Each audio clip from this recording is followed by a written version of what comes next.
الحمد لله رب العالمين والصلاة والسلام على سيد الأنبياء والمرسلين أما بعد فأعوذ بالله من الشيطان الرجيم بسم الله الرحمن الرحيم قال تبارك وتعالى في القرآن المجيد والفرقان الحميد إن الله وملائكته يصلون على النبي يا أيها الذين آمنوا صلوا عليه وسلموا تسليما اللهم صل على سيدنا محمد وعلى آل سيدنا محمد اس طرف جو مطلب رکھے تھوڑا سا آگے بیٹھنے تاکہ آپ کچھ اس طرف ہو جائے اگر ہو سکے تھوڑا سا آئی کانٹیکٹ ہو جاتا ہے سائڈ میں سامنے آ جاتا ہے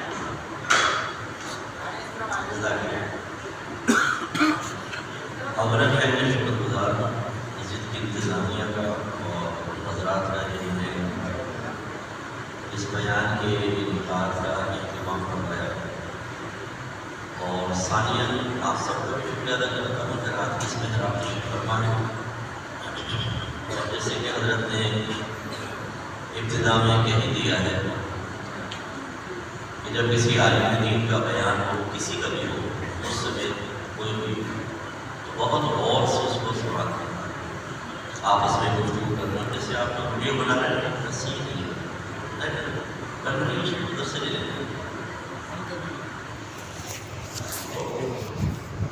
کیونکہ جب آپ ویڈیو بنائیں گے تو آپ کی توجہ ویڈیو کو یہ آدھا بنا اس کے خلاف بن کر تو تھوڑی سی چند باتیں آپ سے کرنی ہے انشاءاللہ آپ تھوڑا سا توجہ فرمائیں اللہ تعالیٰ کا اعزاز میں ارشاد فرماتا ہے ومن يطع الله ورسوله فاولئك مع الذين انعم الله عليهم من النبيين والصديقين والشهداء والصالحين وحسن اولئك رفيقا جو اللہ تبارک و تعالیٰ کی اطاعت کرے اس کے رسول کا کہنا مانے وہ ان لوگوں کے ساتھ ہوگا جن پر اللہ نے انعام فرمایا یعنی انبیاء علیہ السلام صدیقین شہداء اور صالحین اور یہ کیا ہی اچھے ساتھ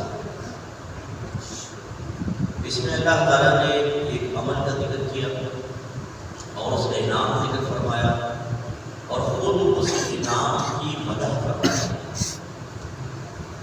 عمل کیا ہے میری اطاعت کرو میرے رسول کا حکم ماننا جب یہ کام کرو گے تو اللہ تعالیٰ تمہیں وہ انعام عطا فرمائے گا کہ اپنے انعام یافتہ بندوں کا روز قیامت قرب عطا فرمائے گا جنت میں ان کا پڑوس عطا فرمائے گا اور خود فرمائے کہ کیا ہی اچھے ساتھی بہترین ساتھی اس کا مطلب ہے کہ پہلی چیز اللہ اور رسول کی اطاعت کہنا ماننا دیکھیں فطرت انسانی کا تقاضا بھی ہے میں آپ سب سے کوشچن کرتا ہوں جواب دیجیے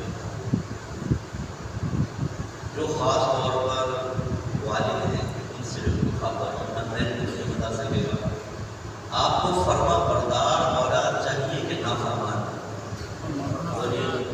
فرما بردار جو شادی شدہ ہیں ان سے پوچھتا ہوں آپ کو فرما بردار بیوی چاہیے کہ نافرمان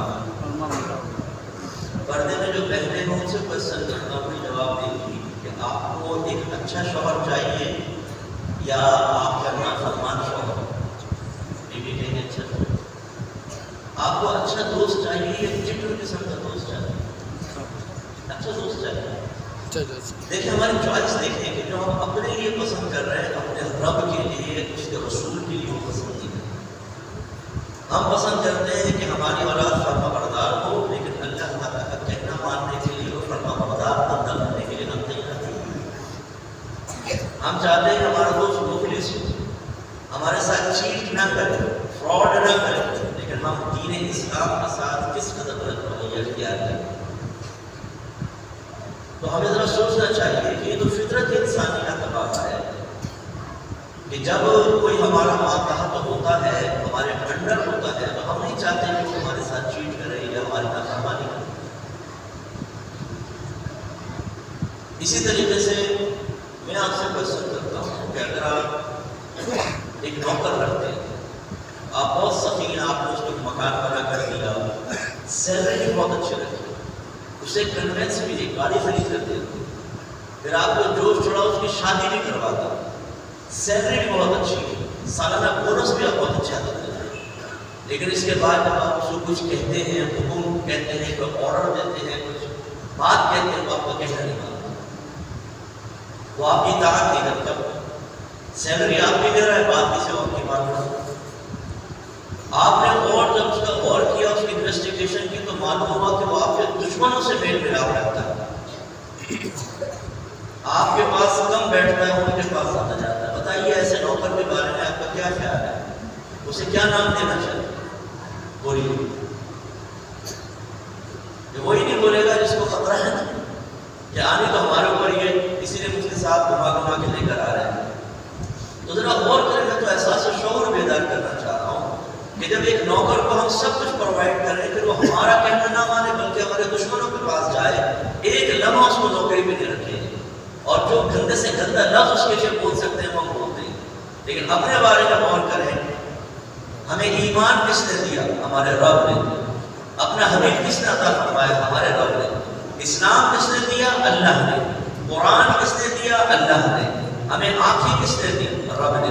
ہاتھ، پیر، ماں باپ، آزاد ملک، ساری نعمتیں اللہ نے عطا فرمائی، لیکن جب اللہ تعالیٰ فرماتا ہے میرا حکم مانو، ہمارا مسلمان کہتا ہے کہ نہیں، ہم حکم ماننے کے لیے نہیں جاتے، جو ہمارا موڈ ہوگا وہ کریں گے، ورنہ نہیں۔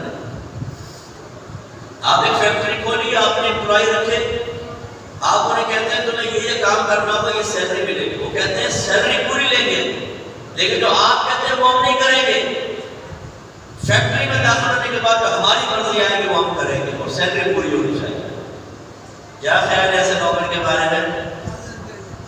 کیا خیال ہے آپ کا؟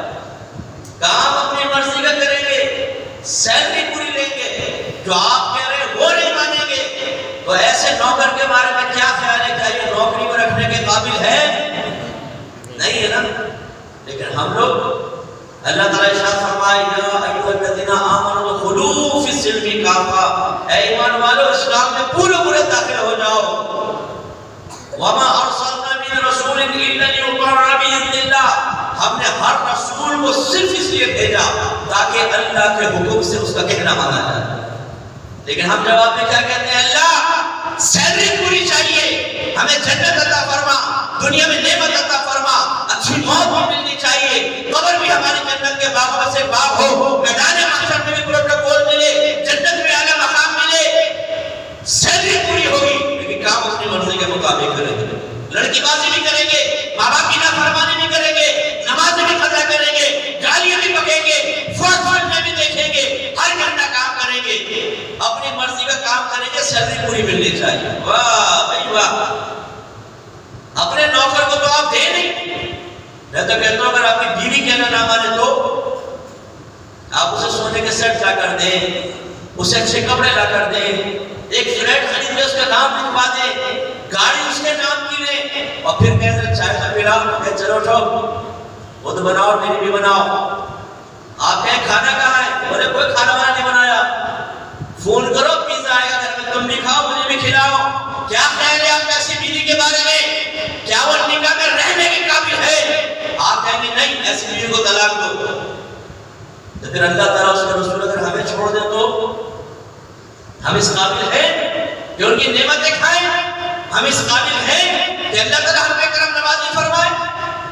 لیکن قربان جائے، ہمارا دوست غلطی کرے ہم چھوڑ دیں گے، اولاد غلطی کرے جائیداد سے آپ کر دیں گے، بیوی غلطی کرے طلاق دے دیں گے، لیکن اللہ تعالیٰ اس کے رسول کی رحمت کی قربان جائے، ہم اس کے دشمن شیطان سے ہاتھ ملائے ہوتے ہیں، ہر خراب کام کرتے ہیں، لیکن اللہ اپنے رحمتوں کے دروازے بند نہیں کرتا، دیتے چلا جاتا ہے نعمتیں، دیتے چلا جاتا ہے نعمتیں، دیتے چلا جاتا ہے۔ اس بچے کو اٹھاؤ یہاں سے، بیٹا کھڑا ہو جاتا ہے، اس کو وہاں بھیجو، پیچھے بھیجو، تھوڑا دماغ لگا، مجھے ڈسکس کرنا ہے، بیٹا کھڑا ہو جاؤ، ادھر آ جاؤ، ادھر آؤ، ادھر آؤ میرے ساتھ آؤ، ادھر آؤ، میرے پاس بیٹھو، ادھر آؤ، جزاک اللہ خیر، درشی پڑھ جاؤ، اللہم صلی اللہ علیہ وسلم۔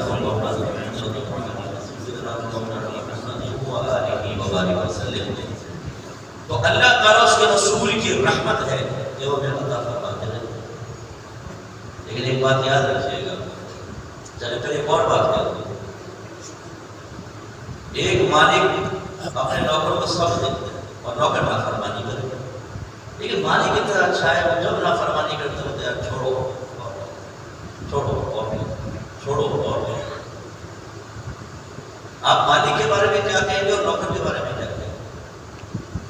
میں آپ کو نہیں کہہ رہا ہوں، میں ویسے مثال دے رہا ہوں. آپ کہیں گے بہت بڑا کمینہ آدمی کہ مالک اتنا اچھا ہے کہ اتنی چٹی کرتا ہے، اتنی کوتاہی کرتا ہے، لیکن تنخواہ بھی دے رہا ہے، بینیفٹ بھی دے رہا ہے، سب کچھ کر رہا ہے. میں نے پہلے کہا میں آپ کو نہیں کہہ رہا ہوں، میں خدا نخواستہ آپ کی تحقیق مقصود نہیں ہے، لیکن ہم کس طرح کمنٹس پاس کرتے ہیں وہ آپ کو بتانا چاہتا ہوں.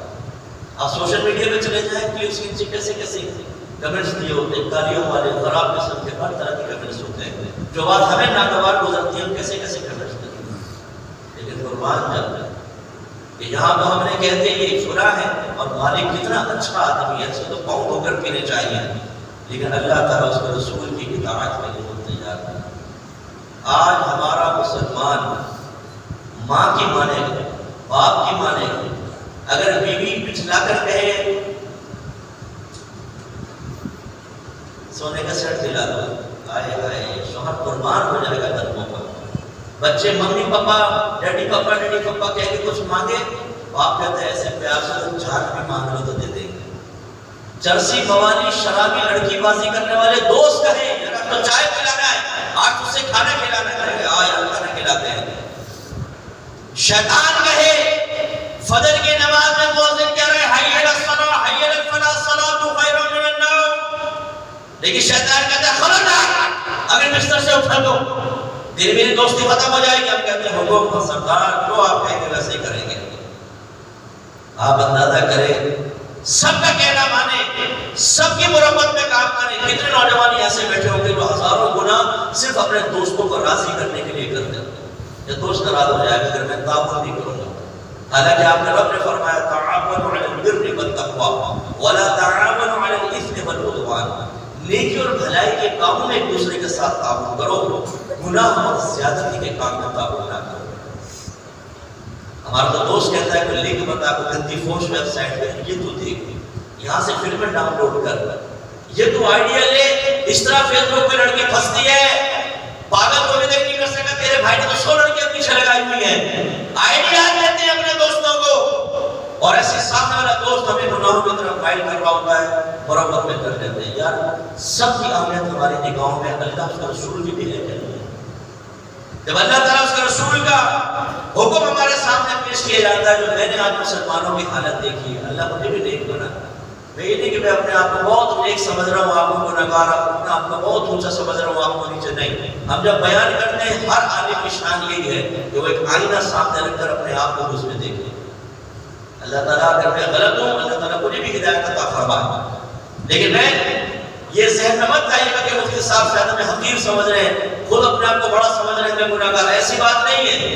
لیکن میں آپ سے گزارش کرتا ہوں کہ غور کریں ہم نے دین کو کیا بنا لیا. آپ جیسے کسی سپر مارکیٹ میں جاتے ہیں ٹرالی لے کے جاتے ہیں، جو چیز پسند آتی ہے وہ ڈال لیتے ہیں، جس کی ضرورت محسوس ہوئی ڈال لی، جو پسند نہیں آئی جس کی ضرورت اس کو چھوڑ دو. باہر لائے بل پے کیا گھر لے آیا. ہم نے اللہ سے رسول کے احکام کو ایسا بنا لیا. ہم کہتے ہیں پہلے ہمارے سامنے اللہ رسول کا حکم بیان کرو، ہم نفس سے پوچھیں گے عمل کرنا ہے کہ نہیں کرنا، اپنے باس شیطان سے پوچھیں گے اجازت دیتا ہے کہ نہیں، اپنی بیوی سے پوچھیں گے، بچوں سے، دوستوں سے، دنیا سے، کاروباری سرکل سے. اس کے بعد اجازت ملے گی تو عمل کریں گے، نہیں ملے گی تو ہم کہیں گے چاہے اللہ کا فرمان اور رسول کا سائڈ میں پھینک دو اس کو. یہ ہم لوگوں کی حالت ہے. اندازہ کریں. اور جب ایک باپ ایسا کر رہا ہو وہ اپنی اولاد کو جنت کا راستہ دکھا سکتا ہے؟ شرم آنی چاہیے ایسے باپ کو کہ اگر اولاد ایک مرتبہ کہنا نہ مانے تو کہتا ہے نمک حرام، تو میرا کہنا نہیں مان رہا تو میری اولاد بھی ہے کہ نہیں. اور وہی باپ جرأت مند ہو کر دلیری کے ساتھ اللہ رسول کی نافرمانی کر کے اپنی اولاد کو گناہوں پر دلیر کر رہا ہوتا ہے، لیکن اپنے آپ کو ایسے الفاظ نہیں کہتا. ہم نے اللہ اور رسول کے دین کو معمولی حقیر سمجھ لیا. کیا اللہ، کیا رسول، کیا قرآن، کیا حدیث پیش کرو ہمارے سامنے، موڈ ہوگا تو قبول کریں گے ورنہ رد کر دیں گے. مجھے تقریباً 30 سال سے ابا ہو گئے اللہ تعالیٰ کام لے رہا ہے، میں دین کا کام کر رہا ہوں، تسلسل سے اللہ کا شکر ادا کر رہا ہوں. اور میں نے یہ دیکھا ہے کہ آج کبھی غیر مسلم کو دعوت دینا خدا کی قسم وہ غور سے سننا شروع کر دیتا ہے کہ آپ کیا کہہ رہے ہیں. ہمارے مسلمان کو دعوت دے، اس کے چہرے کا رنگ بدل جاتا ہے، طبیعت میں ناگواری پیدا ہوتی ہے، چہرے میں کراہت کے آثار آ جاتے ہیں. دیندار کو سامنے سے آتا دیکھے تو چونکہ وہ اللہ رسول کی بات کرے گا فوراً سائڈ ہو جائے گا. دور سے پوچھیں گے تو اللہ گیا کہ نہیں گیا؟ دوسرا کہتا ہے ہاں چلا گیا. اچھا وہی نماز روزہ، گناہ نہ کرو، یہ نہ کرو، وہ نہ کرو. یعنی ہمیں نہ روکو، ہمیں فراڈ کرنے دو، ہمیں دبا کے اللہ کی نافرمانی کرنے دو، اپنے مذہب اسلام کو دنیا میں بدنام کرنے دو. سب سے بڑے دین کے دشمن کون ہے؟ بے عمل مسلمان، جنہوں نے دین کی اہمیت کفار کی نگاہوں سے بھی نکال دی. اکثر یہ بات عرض کرتا ہوں، لوگ ہم سے کہتے ہیں مفتی صاحب میری بات نے کہا آپ مسلمانوں کو تبلیغ کرتے ہیں، غیر مسلموں کو بھی تو کریں نا. میں ان سے دائرہ در میں رہ کے پوچھتا ہوں، یہ بتاؤ کہ 24 گھنٹے تو میرے ساتھ رہتے ہو، تمہیں کیا پتا میں کیا کر رہا ہوں کیا نہیں کر رہا ہوں؟ پہلی بات تو. دوسری بات یہ اگر میں غیر مسلم کو کہتا ہوں اسلام قبول کرو، وہ کہے گا کیوں؟ میں کہوں گا اس لیے کہ میرا رب کامل، میرا نبی کامل، میرا اسلام کامل، قرآن کامل، چاروں کامل ہیں، آؤ کاملیت کی طرف. تو وہ کہے گا جا کے اپنے مسلمانوں کو سمجھاؤ یہ نفس کی طرف کیوں گئے، یہ کیوں اللہ کی ماننے کے لیے تیار نہیں ہے، یہ تمہارے رسول کو خود اہمیت دینے کے لیے تیار، یہ اسلام سے اتنے بیزار کیوں ہے، یہ قرآن پاک کو کیوں اپنے اوپر سے کچھ پھینک چکے ہیں. جاؤ پہلے اپنے مسلمانوں کا پکا مسلمان بناؤ، پھر ہمارے پاس آنا. خدا کی قسم ہمارا دل بھی جلتا ہے دنیا میں جہاں کے مسلمانوں پر ظلم ہو رہا، ورنہ ایمان ہی کیا ہوگا. میرے آقا نے فرمایا تمام مسلمان آپس میں ایک جسم کی مانند ہے، اگر جسم کے کسی ایک حصے میں تکلیف ہو تو پورا جسم تکلیف محسوس کرتا ہے.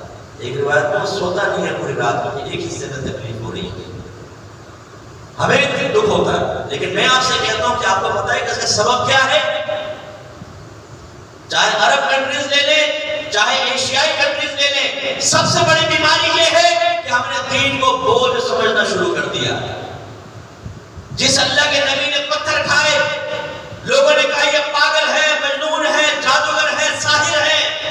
سرکار نے سب تانے برداشت کیے، حتیٰ کہ یہاں تک بیان فرمایا جب تم دین کے معاملے میں ستائے جاؤ، تمہیں تکلیف پہنچے، میری تکلیفوں کو یاد کر لیا کرو، اس لیے کہ میں دین کے معاملے میں سب سے زیادہ ستایا گیا ہوں، سب سے زیادہ آزمائش مبتلا کیا گیا ہوں. کس لیے؟ جب وہ جنتی ہونا چاہتے تھے، ارے وہ لوگ پیدائشی جنتی تھے، ان کے قدموں کی برکت سے تو لاکھوں جنت میں جائیں گے. آپ بھی میرے لیے تکلیفیں برداشت. صحابہ کرام نے آج ہم نے اس نبی کی تعلیم کو بہت سمجھنا شروع کر دیا.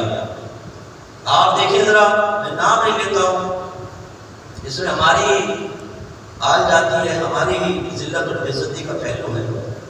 آج مقدس زمینوں پر کیسے لوگ کھل گئے، تاشی کڑیاں ہاتھ میں، جوا ہو رہا ہے صاحب، سینما ہال کھل گئے، مندر قائم کیے جا رہے ہیں، اس کو کی اجازت دی جا رہی ہے باقاعدہ. اللہ اس رسول کی تعلیم کو اختیار کرنے کے لیے مسلمان تیار نہیں، تو کیا ہم میں برکتیں نازل ہوں گی؟ میرے آقا صلی اللہ علیہ وسلم نے ارشاد فرمایا تم نیکی کا حکم کرو اور برائی سے روکو، ورنہ اللہ تبارک و تعالیٰ تم پر کوئی ظالم حاکم مسلط کر دے گا جو تمہارے عزت داروں کو ذلیل کرے گا اور تمہارے ذلیلوں کو عزت دے دے گا. اور دیکھیں ہو رہا ہے پوری دنیا میں، دیکھ لیں اپنے دین پر چلنے کے لیے کوئی تیار نہیں، پٹ رہے ہیں پوری دنیا میں، جہاں کہیں پٹے گا مسلمان پٹ رہا ہے. ہمیں سمجھ میں نہیں آتی کہ بھائی 313 تھے نبی کریم کے ساتھ اور سامنے 1000 کا لشکر جرار تھا. اللہ تبارک و تعالی نے 313 کو 1000 پر فوقیت عطا فرمائی. میرے آقا صلی اللہ علیہ وسلم اعلان نبوت کے وقت وہ تنہا تھے، جنگی کے صحابہ آپ کے ساتھ تھے، پھر بھی کفار غالب نہ آ سکے. کیوں؟ اس لیے کہ وہ اللہ تعالیٰ کی اطاعت کیا کرتے تھے.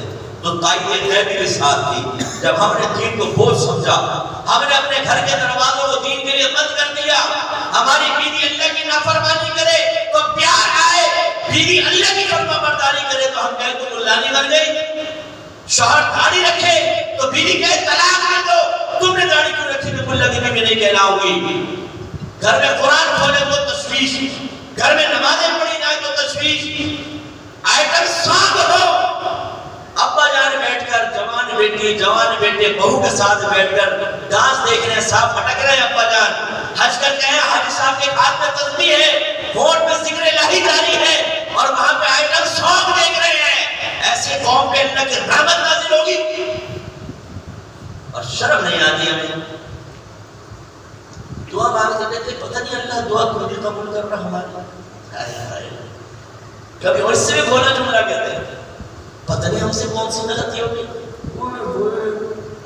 یہ تو اپنے وقت کا خواجہ حسن بصری ہے بھائی, وقت کا امام اعظم, اس سے کیا غلطی ہو سکتی ہے؟ معاذ اللہ ثم معاذ اللہ. پتہ نہیں اللہ تعالیٰ کیوں نہیں دے رہا اتنے پپو آدمی کو. ہمیں اپنی غلطی نظر نہیں آتی. رات دن ہم گناہ کریں, اپنے نبی کی مخالفت کریں, اگر کوئی ہم جیسا دیندار سمجھانے کی کوشش کرے سب سے بڑا دشمن وہ ہے. مت کرنا نصیحت ناصحہ, دل میرا گھبرائے ہے, اس کو دشمن جانو ہوں جو مجھ کو سمجھائے. ہم کہتے ہیں مت سمجھاؤ, دل خراب ہوتا ہے. اچھی خاصی لائف چل رہی تھی, پتہ نہیں کہاں سے مفتی صاحب نے آ کر بیان کر دیا, سب اتھل پتھل کر دیا.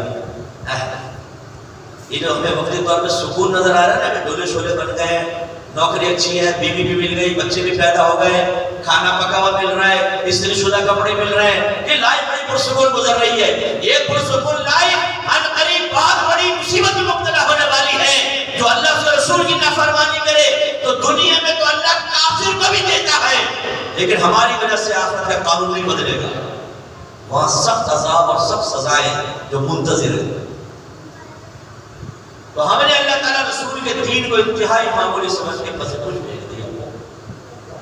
میں آپ سب سے کوشچن کرتا ہوں, بتائیں آپ میں سے کتنے ایسے ہاتھ کو اٹھائیے جس نے زندگی میں ایک بار پورے قرآن کو ترجمہ اور تفسیر کے ساتھ پڑھا. میں تو یہ بھی آپ کو چیلنج کرتا ہوں کہ بہت کم آپ میں سے ایسے ہوں گے جو صحیح نماز سنا سکے. بچپن میں کبھی سیکھی ہوتی ہے نماز, اور وہ بھی ایک تو پڑھنا ہے وہ بچپن میں سیکھا ہوگا, اور جو نماز پڑھنا ہے اس کا پریکٹیکل, اس کا عمل وہ ہم نے دیکھ کے سیکھا ہوتا ہے. مسجد میں آئے وہ دیکھو یوں تکبیر لگا رہا تھا, ایک یوں کر رہا تھا, ایک پاؤں کو دیکھ کے کر رہا تھا, یہ بھی صحیح ہوگا, ایک نہیں یہ, ہم نے کہا یہ بھی صحیح ہوگا, ایک نہیں یہ, پھر یہ, ہم نے کہا یہ بھی صحیح ہوگا. وضو بھی ایسے وضو خانے میں آ کر دیکھ کے سیکھ لیا. رمضان کے روزے میں کوئی سیکھنے والی چیز نہیں ہوتی. میں یہ بھی صبح صادق سے لے کر دنیا صبح صادق سے غروب آفتاب کا کھانے پینے اور جسمانی تعلق سے رکنے کا نام روزہ وہ نے کر لیا. ان کو بھی آدھا سوتے ہوئے آدھا جاگتے ہوئے, اور بہت سے مشنفے تو یہاں ایسے بیٹھے ہوئے جو رکھتے نہیں ہوں گے روزہ, سگریٹ ہاتھ میں اٹھ کے یہاں رکھے ہوئے, یہ روزے نہیں رکھا جاتا. یہ ہم نے دین سیکھا. میں شرطیہ کہتا ہوں, آپ نماز سنائیں اپنے. میں نے تعلیم بالغان کا مدرسہ بہت عرصے تک پڑھایا, اور میرے پاس تقریباً بالغ سب آتے تھے, شادی شدہ لوگ بھی آتے تھے. نمازیں سننے کو ٹھکانا ہی نہیں. غیر سنت نماز پڑھنی نہیں آتی, سنت کے مطابق نماز کیا ہے. کیوں سیکھیں, کیا ضرورت ہے؟ اتنا احسان کم ہے کہ مسجد میں آ کے ہم تکبیر وغیرہ لگا لیتے ہیں, بہت بڑا احسان کر رہے ہیں اللہ تعالیٰ. یہ ہم لوگوں کی حالت ہے. قرآن اس طرح امام صاحب دعائیں مانگتے ہیں, عربک میں جب مانگ رہے ہوتے ہیں آتی ہے ہمیں سمجھ کیا کہہ رہے ہیں امام صاحب. اگر ہمارا بچہ ہی پوچھے نا کوئی کیا کہہ رہے ہیں, تیرے ابا کو بھی تو پتہ نہیں چلا کیا بتائے گا تجھے, خاموش سے سن. اور بیٹا پوچھ رہا ہے کہ ابو یہ آمین کا مطلب کیا ہے, یہ بتا دیں. ابو بیٹا یہ ہماری حالت ہے. بس ہم نے قرآن رکھا ہوا ہے, قرآن خوانی کر لو, ایصال ثواب کر لو, برکت کے لیے سر پہ رکھ کے بچے کو رخصت کر دو, لڑائی جھگڑا ہو جائے تو حلف اٹھا لو. باقی قرآن کو پڑھنے کی کسی کو فرصت نہیں. حالانکہ مولا علی کرم اللہ وجہ الکریم ارشاد فرمایا کرتے تھے, جب میں چاہتا ہوں کہ میں اپنے رب سے باتیں کروں میں نماز پڑھتا ہوں, اور جب میں چاہتا ہوں میرے رب مجھ سے باتیں کرے میں قرآن پڑھتا ہوں. اللہ مخاطب ہوتا ہے قرآن میں. اور کتنے نوجوان ایسے بیٹھے ہوئے جنہوں نے بچپن میں قرآن پڑھا, بیچ میں چھوڑ دیا قرآن پڑھنا, ان کو قرآن تک پڑھتا نہیں آتا. اور ایسے بےہودہ لوگ مجھے ملے, قرآن خوانی ہوتی ہے سارے ثواب کے لیے اس میں جا کر بیٹھ جائے, پڑھنا وڑھنا کچھ نہیں آتا اچھا تو لیکن پتہ نہیں کس نے بتا دیا بسم اللہ کا قرآن، وہ بسم اللہ کا بسم اللہ بسم اللہ پھر بسم اللہ چھپ جاتا ہے تو کہتے ہیں کیا کریں یار 4 صفحے لے کے وہ پارٹنر بتاتا ہے برابر میں بیٹھا ہو کیا ہوا ہم تھک گیا دماغ یار، کیونکہ ابھی اگر فلم چل رہی ہوگی 3 گھنٹے ہم نہیں تھکتے، کرکٹ کا میچ دیکھتے نہیں تھکتے، لڑکی ڈانس کر رہی ہوتی ہے ننگا ڈانس کو اس کو دیکھتے بالکل نہیں تھکتے، قرآن پڑھتے ہوئے تھکن ہو گئی دماغ کھینچ رہا ہے کیا کریں گے، وہ پارٹنر مشورہ کرتا ہے شوق ہے 10 صفحے پڑھ لو آرام سے، پھر بھائی نے یہ طریقہ کیا، اور جب کھانا کھانے کی باری آتی تو یہ نہیں کہ 10 لقمے چھوڑ دو، نہیں 10 زیادہ آتا، وہ سامنے بھی گوٹ اٹھا کے منہ میں رکھ لیتے، وہ مردہ بھی کہتا ہو کم بختو تمہارا تو کچھ نہیں پہنچا، میرا کھا گئے سارا کا سارا، قرآن نہیں پڑھنا آتا بتائیں۔ میں نوجوانوں سے کہتا ہوں اور اپنے جتنے یہاں بزرگ بیٹھے میں گزارش کرتا ہوں ایک دفعہ اپنی نماز سنا دیں، کسی اچھے قاری صاحب کو سنائیں، کہ کم از کم جو آپ نماز میں پڑھتے ہیں وہ تو درست کر پڑے گا۔ ہم پڑھتے ہیں ربی جعلنی، حالانکہ ربی جعلنی لفظ نہیں ہے، اور ربی جعلنی ہے، یہ سنتا ربی اجعلنی، پھر یہ حمزہ بیچ میں سے گر جاتا ہے، با اور جیم آپس میں ملتے ہیں، ربی جعلنی۔ ایسے لفظ ہے التحیات، حمزہ تا زبر تا زبر تا، اس میں ہا کے بعد نہیں آنی چاہیے، ہا یاد رہے ہیا زبر یا، التحیات تا پیش دو، التحیات، اور ہم کیسے پڑھتے ہیں التحیات، التحیات، ایسے سینکڑوں پڑھنے میں غلطیاں ہیں۔ ایک نوجوان میرا نماز پڑھتے ہو نہیں، جمعہ نہیں، یار تم کیسے مسلمان عید نہیں چھوڑتا ہوں، کمال کیا ہے، فجر کی نمازیں مہینوں مہینوں قضا ہو رہی ہیں، ظہر موڈ ہوا تو پڑھ دی ورنہ چھوڑ دے، بعد جمعے والے بھائی ہیں جمعہ پڑھتے ہیں باقی نمازیں چھوڑ دو، اور بعد عیدی نماز میں خالی عید پر حاضر ہوتے ہیں باقی نمازیں نہیں پڑھتے، یہ ہمارا۔ تو اس کا مطلب یہ ہوا کہ اللہ تعالیٰ اس کے رسول کی اطاعت کے لیے مسلمان تیار نہیں، اور جب اس کے لیے تیار نہیں ہے تو جو انعام اللہ نے رکھا ہے ہماری نگاہوں میں اس انعام کی بھی کوئی اہمیت نہیں، حالانکہ آپ کا رب خود اس انعام کی مدح فرما رہا ہے کیا ہی اچھے سے۔ تو میرے پیارے بھائیوں، خصوصاً جو یکسر یہاں بیٹھے ہوئے میرے بزرگ بھی تشریف فرما ہے، عمومی طور پر ہم نے دیکھا ہے کہ جب بزرگی ہوتی ہے انسان بڑھاپے کی دہلیز میں قدم رکھتا ہے تو پھر فکر آخرت بڑھ جاتی ہے، لیکن ہمیشہ ایسا ہو ضروری نہیں۔ میں نے ایسے سے بوڑھوں کو دیکھا ہے روڈ کے کنارے فٹ پاتھ پہ تاشی گڑیاں لے کر جوا کھیلتے ہیں، وہ 12 گوٹی ہوتی ہے نا وہ کھیلتے ہیں، 12 گوٹیاں کھیلتے ہوئے بڑھاپے کی حالت میں۔ اگر آپ میں سے بھی کوئی نوجوان یہ سوچتا ہے کہ جوانی میں اللہ کی نافرمانی کرو، خوب اپنے نفس کی غلامی کرو، شیطان کی اطاعت کرو، بڑھاپے میں جا کے اللہ کو راضی کر لیں گے، تو میرے بھائیوں مرنے والوں کی تعداد دیکھیں، سارے بوڑھے نہیں ہوتے، جوان زیادہ مر رہے ہیں، بزرگ کم فوت ہو رہے ہیں۔ ہو سکتا ہے آپ کی بھی جوانی عنقریب ختم ہو جائے، جس بڑھاپے کے انتظار میں ہم کیوں نہ کر رہے ہیں کہ پھر جا کے توبہ کر لوں گا، پھر میں حج کر کے پھر میں بس پھر نیک بن جاؤں گا، پھر میں داڑھی بھی بڑھا لوں گا، ہو سکتا ہے وہ وقت ہی نہ آئے اور انتقال ہو جائے۔ اس لیے اللہ اس کے رسول کی اطاعت کے بغیر کچھ بھی نہیں ہو سکتا۔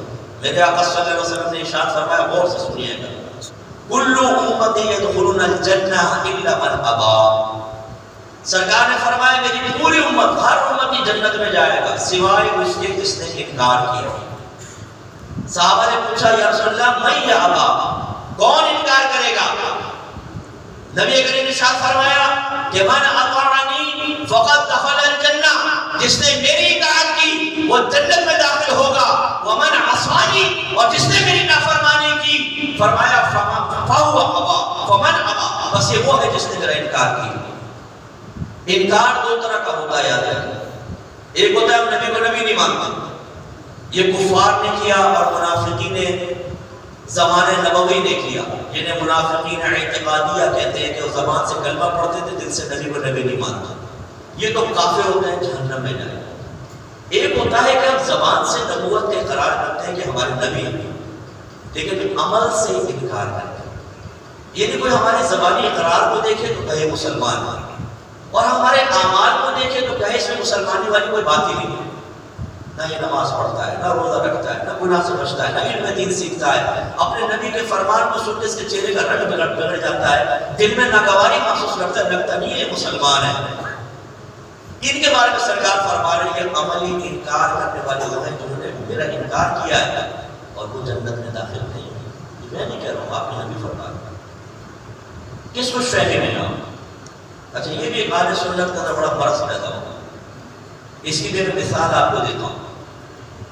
ایک مل اونر نے ایک آدمی کو فیکٹری میں جاب دی اور کہا تیرا کام یہ ہے کہ یہ مشین تو نے آن کرنی ہے اتنے بجے، آف کرنی ہے اتنے بجے، اس کو صفائی وغیرہ اس کی مینٹیننس کے جیسے میں۔ اس نے کہا ٹھیک ہے۔ وہ باہر چلا گیا مالک، ایک مہینے بعد لوٹا تو دیکھا مشین میں زنگ لگا ہوا ہے، جالے نہ کھلی ہے نہ بند ہے۔ اس نے کہا یہ کیا کیا؟ اس نے کہا ایک منٹ ہے، ایک منٹ۔ اصل میں جب آپ گئے نا تو میں نے فیکٹری دیکھی بڑی گندی ہو رہی ہوتی، تو میں نے پوری فیکٹری کی صفائی کروائی اور رنگ کروایا۔ پھر میں نے ٹائلوں کو دیکھا بڑی گندی ہو رہی تھی، میں نے ٹائل صاف کروائی، پالش کروائی، اپنا منہ دیکھے پالش میں نظر آیا۔ پھر میں باہر گیا پارک میں تو گارڈن بڑا گندا ہو رہا تھا، میں نے پوری گھاس وہاں صاف کی، نئے نئے پودے آئے گئے، دیکھیں کیسے پھول کیسے پودے ہوتے۔ لائیے میری سیلری میں بونس، بتائیے مالک اس کو سیلری اور بونس دے گا؟ بولے نہیں۔ کیوں؟ اس نے کام تو فیکٹری کا کیا ہے، اس نے فیکٹری کو چمکایا۔ آپ بھی اکثر یہ کہیں گے نہیں یہ سزا کا مستحق ہے، ایک مہینے میں اس نے کام خراب کیا، جو ڈیوٹی دی تھی وہ نہیں کی، اور جو ڈیوٹی نہیں تھی اس کو کرنے کے بعد کہتا ہے لاؤ میری سیلری۔ آج مسلمان بھی یہ کر رہا ہے، جو چیز فرض ہے، واجب ہے، سنت موقدہ ہے، اسے پتہ ہی نہیں کیا ہے، پورا نہیں کر رہا۔ جو حرام ہے، مکروہ تحریمی ہے، انسان ہے جن سے بچنا واجب ہے، انہیں نہیں چھوڑ رہا، اپنی مرضی سے کچھ اعمال بنا کر اختیار کر کے کہتا ہے لاؤ میرے رب پوری سیلری ود بونس۔ ابھی آپ نے فیصلہ کیا کہ سزا کا مستحق انعام کا کیا ہے۔ اب آپ دیکھ رہے ہمارے سنیوں کو صلاۃ والسلام جمعے کے بعد ضرور پڑھیں گے، 11ویں 12ویں خالد صاحب کی نیاز، 10 اور 9 اور 10 محرم آئے گی، وہی نوجوان جو کبھی نماز میں نہیں آتا، 5 منٹ کی نماز اس کے لیے بڑی دشوار ہے، وہ رات میں 3 گھنٹے کھچڑے میں گھوٹا لگا ہوا، دیکھ اس کی ڈیوٹی لگتے جی مسجد میں چندہ دے دیا، بچوں کی شادی کر دی، غریبوں کو کھانا کھلا دیا، بارش میں دیگیں پکا دی، لائٹنگ کر لی، جی ہم لوگ سب چندہ جمع کر کے سالانہ نعت خوانی کرواتے ہیں۔ او بھائی ان میں سے ایک بھی چیز فرض یا واجب نہیں ہے۔ میں ان کو غلط نہیں کہہ رہا ہوں، یہ اچھی چیزیں اگر دائرے شریعت میں رہ کر ہو تو مستحب ہے، ثواب ملے گا، سمجھانا یہ مقصد ہے، یہ مطلوب شرع نہیں ہے۔ میدان معاشر میں آپ سے ان چیزوں کے بارے میں کوئی کوشچن نہیں ہوگا، آپ سے فرض واجب کے بارے میں پوچھا جائے گا، فرض پورا کیا تھا کہ نہیں کیا تھا، واجب سنت موقدہ پوری کی تھی کہ نہیں کی تھی، پھر یہ پوچھا جائے گا حرام تو نہیں کیا تھا، مکروہ تحریمی ساتھ تو نہیں کیا تھا۔ اب جو ہماری ڈیوٹی تھی وہ ہم بھول گئے، ان مستحبات میں لگ گئے۔ جن گھروں کے اندر 5 وقت نماز نہیں پڑھی جاتی، نیاز ضرور ہوگی اس میں، کبھی غوث پاک کی 11ویں ہو رہی ہے، 12ویں کی نیاز ہو رہی ہے، کونوں کی نیاز ہو رہی ہے، بی بی فاطمہ کی نیاز ہو رہی ہے، وہ بھائی نیاز کرنا جائز ہے، لیکن کہاں یہ مطالبہ ہے کہ اللہ رسول فرما رہے نیاز کرو، اور جو اللہ رسول فرما رہے وہ ہم نے چھوڑ دیا، اور امید لگا کے رکھ رہے ہیں ہمیں آخرت کے اندر زبردست قسم کی سیلری بھی ملے جنت کی صورت میں، اور بونس بھی ملے حوروں کی شکل میں۔ واہ بھائی واہ، پتو قربان جائے تمہارے اوپر، ڈیوٹی کچھ بھی نہ کرو اور بل سادہ کرو۔ یہ کیسے سمجھ میں آنے والی بات نہیں، اس لیے میرے بچوں میں آپ سے گزارش کرتا ہوں، خدا را اللہ اس کے رسول کی اطاعت کی طرف آئی، اسے بوجھ مت سمجھیں، اور یاد رکھیں کہ انعام اتنا بڑا ہے، اللہ کے نام یافتہ بندوں کا قرب، جس کا مطلب ہے کام بھی چھوٹا نہیں ہوگا، مشقت والا ہوگا۔ اگر میں ایک کام کے 10 لاکھ روپے دے رہا ہوں تو یہ کام ہارڈ ہوگا، بعض اوقات آسان بھی کام ہوتا ہے، لیکن وہ سامنے والا اتنا زبردست اسکلز کا حامل ہوتا ہے، اتنا تجربہ کار کہ وہ اتنا پرفیکٹ کام کرتا ہے، کام بڑا آسان ہے، کمپیوٹر بیٹھ کر ٹک ٹک ٹاک ٹاک کرتا ہے بس، لیکن وہ ایسا پرفیکٹ کام کرتا ہے جس کا پیسہ اچھا ملتا ہے۔ اس کا مطلب یہ ہوا کہ جب اللہ اتنا بڑے انعام کو ذکر کر رہا ہے اور اس کے لیے فرمایا اللہ رسول کی اطاعت کرو تو یہ اطاعت کوئی آسان کام نہیں، ہارڈ ورک، مشکل کام، یہ میں مانتا ہوں۔ لیکن میں آپ سے کوشچن کرتا ہوں، آپ مجھے جواب دیجیے۔ میں آپ کو کہتا ہوں کہ اگر یہ کام تم کرو گے نا، آسان سا کام ہے، یہ تھوڑا سا مشکل، چھوڑو میں تمہیں 50,000 دوں، لیکن یہ کام کرو گے تھوڑا سا مشکل ضرور ہے، لیکن 10 لاکھ روپے مہینہ کر سکتے ہو آپ، ہے مشکل کر سکتے ہیں آپ۔ بتائیں آپ 50,000 والا کام لیں گے یا 10 لاکھ والا؟ اٹریکشن ہے، 10 لاکھ روپے مہینہ سیلری میں اٹریکشن ہے۔ اب میں آپ نے کہا چلے اس سے میں راضی ہوں، میں نہیں لیا، کام بڑا ہارڈ ہے یار، آپ نے لیا۔ مفتی صاحب پہلے ہی محنت کرنے کے لیے ہوئے ہیں، آپ کام تو بتائیے، پھر دیکھیں یہ بھائی تمہارا کام کرتا ہے کہ نہیں کرتا۔ اور میں کوئی نہیں، آپ تھک جاؤ گے، ارے دیکھی جائے گی مفتی صاحب آپ کام بتائیں، نہیں آپ تمہیں ٹینشن ہوگا، ارے مفتی صاحب آپ کام بتائیں، نہیں تو بیوی بچوں کو صحیح ٹائم نہیں دے پاؤ گے، ارے مفتی صاحب کام بتائیں، چولہے بھاڑ میں گئے بیوی بچے، پیسہ ہوگا تو بیوی بچوں کو بھی میں پالوں گا نا، آپ کام بتائیں۔ اس کا مطلب یہ ہوا کہ جب انعام بڑا ہوتا ہے تو کام کتنے ہارڈ کیوں نہ ہم کہتے ہیں کام بتائیں بس۔ مجھے ایسے وظیفے آتے ہیں، اللہ کا بڑا کرم ہے، بزرگوں کے بخشے ہوئے کہ اگر آپ اس کو پڑھ کر سو جائیں تو جن آپ کے تکیے کے نیچے پیسے رکھ کے جائے گا، بتاؤں گا اس میں بڑی اٹریکشن ہوتی ہے۔ میں جب زمانے طالب علم میں تھا، مجھے رہتا تھا ایک مسجد کی، تو ایک نوجوان آ گیا، پینٹ شرٹ پہنی ہوئی، داڑھی صاف۔ میں نے کہا کیسے آئے؟ کہنے کو مجھے کسی نے بھیجا ہے، میں سنا ہے کہ آپ جن کاموں میں کرواتے ہیں، تو جن کاموں میں کرواتے ہیں، کس نے بھیجا؟ میں نے کہا اچھا بیٹا تو ایسا کر، سب سے پہلے تو داڑھی بڑھا لے، شرٹ پہنی لے، اور دوسرا یہ کہ 40 دن تک 5 وقت نماز باجماعت پڑھ دی، ایک بھی چھوڑ گئے نئے سرے سے کتنی شروع کرنا تھا، وہ دن آج کے دن پھر دوبارہ نہیں آیا۔ اب اگر میں آپ کو کہوں کہ میں آپ کو وظیفہ دیتا ہوں، آدھا گھنٹہ وظیفہ پڑھنا، لیکن شرط یہ ہوگی بالکل آنکھیں بند رہیں گی، 2 سالوں بیٹھنا ہوگا، کوئی ڈسٹرب نہیں کرے درمیان، لگاتار کرنا ہوگا، تمہاری توجہ ذرا دائیں بائیں ہوئی اثر ختم۔ یہ دیکھیے اب آپ دیکھیں کیسا، پہلے تو گھر میں جا کر لیں گے، گھر والوں نے ٹانگیں توڑ دو گا، غریب بھی آیا، کیونکہ وظیفہ ہی ایسا ہے کہ ڈسٹربنس ہوئی گیا، پھر بیٹھیں گے مصلی پہ آرام سے، اندر سے کنڈی شنڈی لگا کر، پھر آنکھیں بند کریں گے، پھر اس کے بعد حالانکہ جو بھی آدمی آپ کو کہے گا نا، مجھ سمیت جو بھی کہے گا ہم نہ خدا ہے، نہ نبی ہے، نہ ہم غیبی خبر جانتے ہیں، نہ نبی ہے کہ اللہ تعالیٰ ہمیں براہ راست غیبی خبر بتائے، اور میرے آقا صلی اللہ علیہ وسلم کے پردہ فرما جانے کے بعد تو ویسے ہی سلسلہ منقطع ہو گیا، اب کوئی غیبی خبر نہیں دے سکتا، جو پہلے دے دی گئی۔ میرا کہنا غلط ہو سکتا ہے، لیکن جب انعام اٹریکشن والا ہو تو ہم یہ نہیں دیکھتے کہ دینے والی سرکار کون سی ہے، الائچی والی سرکار، جبوں والی سرکار، کتے والی سرکار، بلی والی سرکار، جفی والی سرکار، شلوار والی سرکار، سائیکل والی سرکار، چھو سرکار۔ ارے جس سرکار نے دیا وظیفہ اسے کریں گے، حالانکہ کنفرم نہیں، ہم عام آدمی ہیں، تو جو اللہ رسول دے اس کے یقینی ہونے میں کیا شبہ ہے، لیکن بندہ دے تو ہم آنکھیں بند کر کے بیٹھ جائیں، اللہ رسول دے تو ہم آنکھیں کھول کر انکار کر دیں۔ ڈوب مرنے کا مقام نہیں، افسوس کا مقام نہیں، کتنا بڑا افسوس کا مقام۔ اس لیے میرے بچوں یاد رکھیں، اطاعت رب اور اطاعت رسول مشکل کام ہے، اس کے لیے چند کام کرنے پڑتے ہیں، اپنے آپ کو سمجھاتا ہوں۔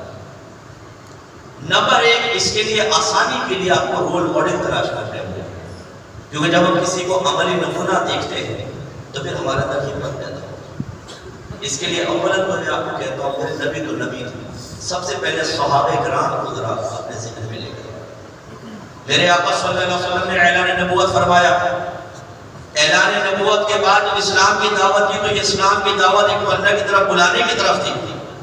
دوسرا میرے نبی یہ خبر دے رہے ہیں کہ جس مذہب پر تم ہو وہ جھوٹا مذہب ہے، جو تمہارے عقائد ہیں وہ باطل عقائد ہیں، اگر تم میرا کہنا نہیں مانو گے جہنم میں جاؤ گے، تمہارے جو بڑے تمہارے عقائد میں مر گئے وہ بھی جہنم میں اندر جائیں گے۔ کسی کے عقیدے کو بدلنا کتنا مشکل کام ہے، مجھے بتائیں کہ ایک آدمی کھڑا ہو جائے اور کہ تم سب کافر و مشرک ہو، تم سب کے عقیدے گندے ہیں، جو میں کہہ رہا ہوں عقیدہ مانو، مسجد سے باہر نکلنے دیں گے آپ؟ بولیں گے ذرا میں کرتا ہوں تیرا عقیدہ ٹھیک، دھن دھن چیکا لالا کر کے اس کا حشر خراب کر کے باہر بھیج دیں گے، تو ہمارے عقیدے کو خراب کہتا ہے؟ کتنی جرت کی کام تھا، میرے آقا کھڑے ہوئے، تمہارے عقائد باطل ہے، میرے رب کا کہنا مانو۔ چلے آپ کہیں گے وہ تو نبی تھے، صحابہ کرام علیہ رضوان کو دیکھے صدیق اکبر آگے بڑھے، یا رسول اللہ میں آپ پر ایمان لاتا ہوں۔ مولا علی ایک روایت کے مطابق 7 سال، ایک روایت کے مطابق 11 سال کی عمر ہے، سرکار نے اسلام پیش کیا، بڑے بڑے سرداروں پر حضرت علی بھی بیٹھے ہوئے ہیں، پھر سرکار نے فرمایا کون ایمان لاتا ہے؟ سب بیٹھے رہے، مولا علی کھڑے ہو گئے، سب میں ایمان لاتا ہوں۔ سرکار نے فرمایا بیٹھ جاؤ بچے، پھر سرکار نے دعوت دی، پھر سردار بیٹھے رہے، کوئی نہیں اٹھا، کسی نے سرکار کی بیعت نہیں کی، حضرت علی کھڑے ہوئے، سرکار نے فرمایا بیٹھ جاؤ، پھر ترغیب دی، پھر دعوت دی، کوئی نہیں اٹھا، مولا علی کھڑے ہوئے، پھر سرکار نے فرمایا آؤ علی اور بیعت فرما۔ آپ غور کریں میرے پیارے بھائی، اگر آپ کے ایک خاندان میں ایک لڑکا زنا کر لیتا ہے، شراب پی لیتا ہے، میرا تمثیل بتا کی ہے کہ اس کی مثال بنتی نہیں ہے، سمجھانے کے لیے خراب کردار کا حامل ہو جاتا ہے، آپ اس سے ملیں گے، آپ اسے گھر میں آنے دیں گے؟ اگر وہ کرمنل ریکارڈ بن جاتا ہے اس کا، اس کے پیچھے رینجرز پولیس کی پڑ گئی، آپ سمجھتے ہیں آپ کبھی اس کو قریب بھی نہیں آنے دیں گے۔ یہ صرف بلا تمثیل کا مطلب یہ کہ ایک دوسرے کو میں مثال کے طور پر پیش نہیں کر سمجھا رہا ہوں۔ غور کریں جب صدیق اکبر ایمان لے کر آیا، جن کی آنکھوں میں پیار تھا اس میں غصہ اور نفرت بڑھ گئی، جن کے طرز عمل میں اپنائیت تھی لہریت پیدا ہو گئی، جو کاروباری ڈیلنگ کرتے تھے کاروباری ڈیلنگز ختم، جس مجلس و محفل میں جاتے لوگ اٹھ کے چلے جاتے، ایک قید تنہائی میں ڈال دیا، اور ایک مرتبہ سرکار پہ حملہ کرنے لگے، صدیق اکبر آگے بڑھے اور سرکار کو اوپر آ گئے، سرکار کو اس طرح نکال دیا، انہوں نے اتنا مارا اتنا مارا اتنا مارا کہ شارحین لکھتے ہیں، مفسرین لکھتے ہیں، مورخین لکھتے ہیں کہ انہوں نے سمجھا ہم نے ان کو جان سے مارا، اٹھا کے لے گئے رشتہ دار، ذرا سا ہوش آیا، اتنی زدوں کو منہ پہ لاتے مار رہا ہے، منہ سے مار رہا ہے، پسلیوں میں مار رہا ہے، ٹانگوں میں مار رہا ہے، کس لیے؟ اس دین کے لیے۔ اور جب ہوش میں آیا انہوں نے کہا پانی پیو کھانا کھاؤ، کہا نہیں، سب سے پہلے بتاؤ میرے آقا کیسے تھے؟ انہوں نے کہا تم اب بھی اس شخص کا نام لیتے ہو جس کی وجہ سے تمہارا یہ حشر ہو گیا؟ آپ نے فرمایا ہاں، مجھے بتاؤ میرے آقا کیسے؟ بتایا خیریت سے، اس کے بعد پانی پیا، کہ میری اور آپ کی والدہ بی بی خدیجہ الکبریٰ رضی اللہ تعالیٰ عنہا سب سے پہلے عورتوں میں ایمان لے کر آئی، لازم بات ہے عورتوں نے بائیکاٹ کر دیا ہوگا، ہم نہیں ملتے، لیکن رسول کی اطاعت میں انہوں نے اپنا کاروباری نقصان کر لیا، اپنی تمام برادری کو چھوڑ دیا، ماں باپ بہن بھائی سب کو ترک کر دیا، چھوڑ دو، نبی کا دامن نہیں چھوڑنا چاہیے، بس سبحان اللہ۔ ایمان لائے سرکار کے اوپر، سرکار نے فرمایا اگلی آزمائش مکہ چھوڑ دو، پہلے حبشہ کی طرف گئے، پھر وہاں سے مدینے کی طرف زو کی طرف دین کہلائے، بعد میں سیدھا سرکار نے فرمایا مدینہ شریف جاؤ، جن گلیوں میں بچپن گزرا، جن گلیوں کے اندر رشتہ دار ہیں، کاروبار ہیں، وادیاں مویشیوں سے بھری ہوئی ہیں، کھجوروں کے باغات ہیں، کھجوریں لٹکی ہوئی ہیں، پیچھے پانی کے چشمے بہ رہے ہیں، لیکن میرے آقا نے فرمایا کوئی چیز ساتھ نہیں لینی، نکل جاؤ مدینے کی طرف خالی ہاتھ، سب اپنے نبی کے لیے چھوڑ کر مدینہ سے نکل گئے، مدینے کی طرف چلے گئے۔ سبحان اللہ۔ وہ آسان کام نہیں کرنا، انہوں نے اطاعت یہ کی، یہ ہے رول ماڈل۔ ہم یہ سمجھتے ہیں کہ آج کے دور میں عمل کرنا بڑا مشکل ہے، ارے اس زمانے میں عمل کرنا سب سے زیادہ مشکل تھا۔ علماء تشریف فرمایا پوچھے ذرا قریشی جو تھے وہ بعد میں کرتے تھے، تلوار پہلے نکالتے تھے، جنگجو قوم، ان کو قریش کا نام اس میں رکھا گیا تھا کہ عرش نامی ایک جانور تھا پانی کے اندر، سب جانوروں پہ غالب آتا تھا، اس کی تصغیر بنائی محبت میں قریش، اور اپنا نام قریش رکھا کہ ہم تمام قبائل پہ غالب آتے ہیں، خطرناک جنگجو، تلوار نکال کے مارنے والے، اور ان کے سامنے صحابہ کرام نے نبی کریم کی اطاعت کرتے ہوئے اسلام قبول کیا، نہیں پرواہ مار دو کوئی بات نہیں، لیکن نبی کا دامن نہیں چھوڑے۔ سرکار نے فرمایا یہ حرام ہے چھوڑ دو، شراب حرام ہوئی، صحابہ کرام پہلے نوش فرمایا کرتے تھے جب تک طیب حلال تھی۔ حضرت انس کہتے ہیں کہ جب شراب حرام ہوئی تو مجھے بھیجا گیا کہ اعلان کر دو کہ نبی کریم صلی اللہ علیہ وسلم نے شراب کو حرام کیا. ایک منادی آیا، حضرت انس بھی وہاں پہ کہتے ہیں میں نے دیکھا کہ صحابہ کرام کے کانوں میں جیسی یہ پیغام پہنچا انہوں نے اپنے شرابوں کے مٹکے نکال کر گلیوں کے طرف بہا دیے اور ہم نے شراب کو ایسے بہتے ہوئے دیکھا جیسے پانی بہ رہا ہوتا. جب بارش ہوتی تو پانی بہتا. ایک نوا کسی نے یہ لگ گیا کہ جو یہ آخری مٹکا ہے اسے ختم کر لیتے ہیں پھر کر لیں گے. نا، اللہ کے نبی نے فرمایا فرض نہیں. اور جب ہم کسی کو کہتے ہیں نماز پڑھو کہتا ہے رمضان تک تو مولا دے دو یار. نشہ مت کرو بہت اچھے 4 سگریٹ پی اس کے بعد چھوڑ دو.